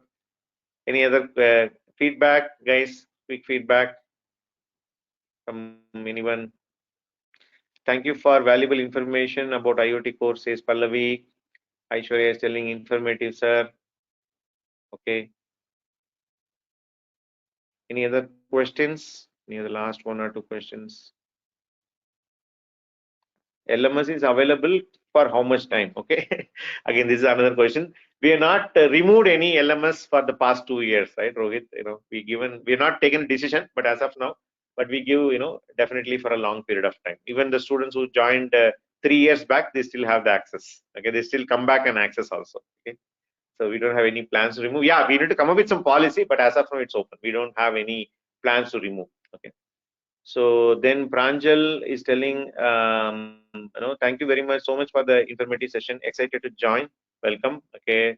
Very informative session, says Nagasiva. Then thank you so much for this webinar, says Rohit. Okay. So thank you guys for me and Mubin, right? It's not the slides, it's the questions that you ask and the interaction that we make is what gives us motivation and gives us the energy to sit for almost 3 hours of session. So thank you very much for your participation, actively asking so many questions. As I said, we will bundle it up. We will send you this video, and then also our counselors will reach out to you, can clarify them any questions. And last silver bullet, I always say, make the right decision for your career. Don't do it things in a hurry. You can take much time and make a decision so that you do it for the next 30-40 years. Okay, keep that in mind, and you all will do good. Okay, so thank you very much. Wish you all the very best, and hopefully we see you in the next seminars also. Take care. Bye.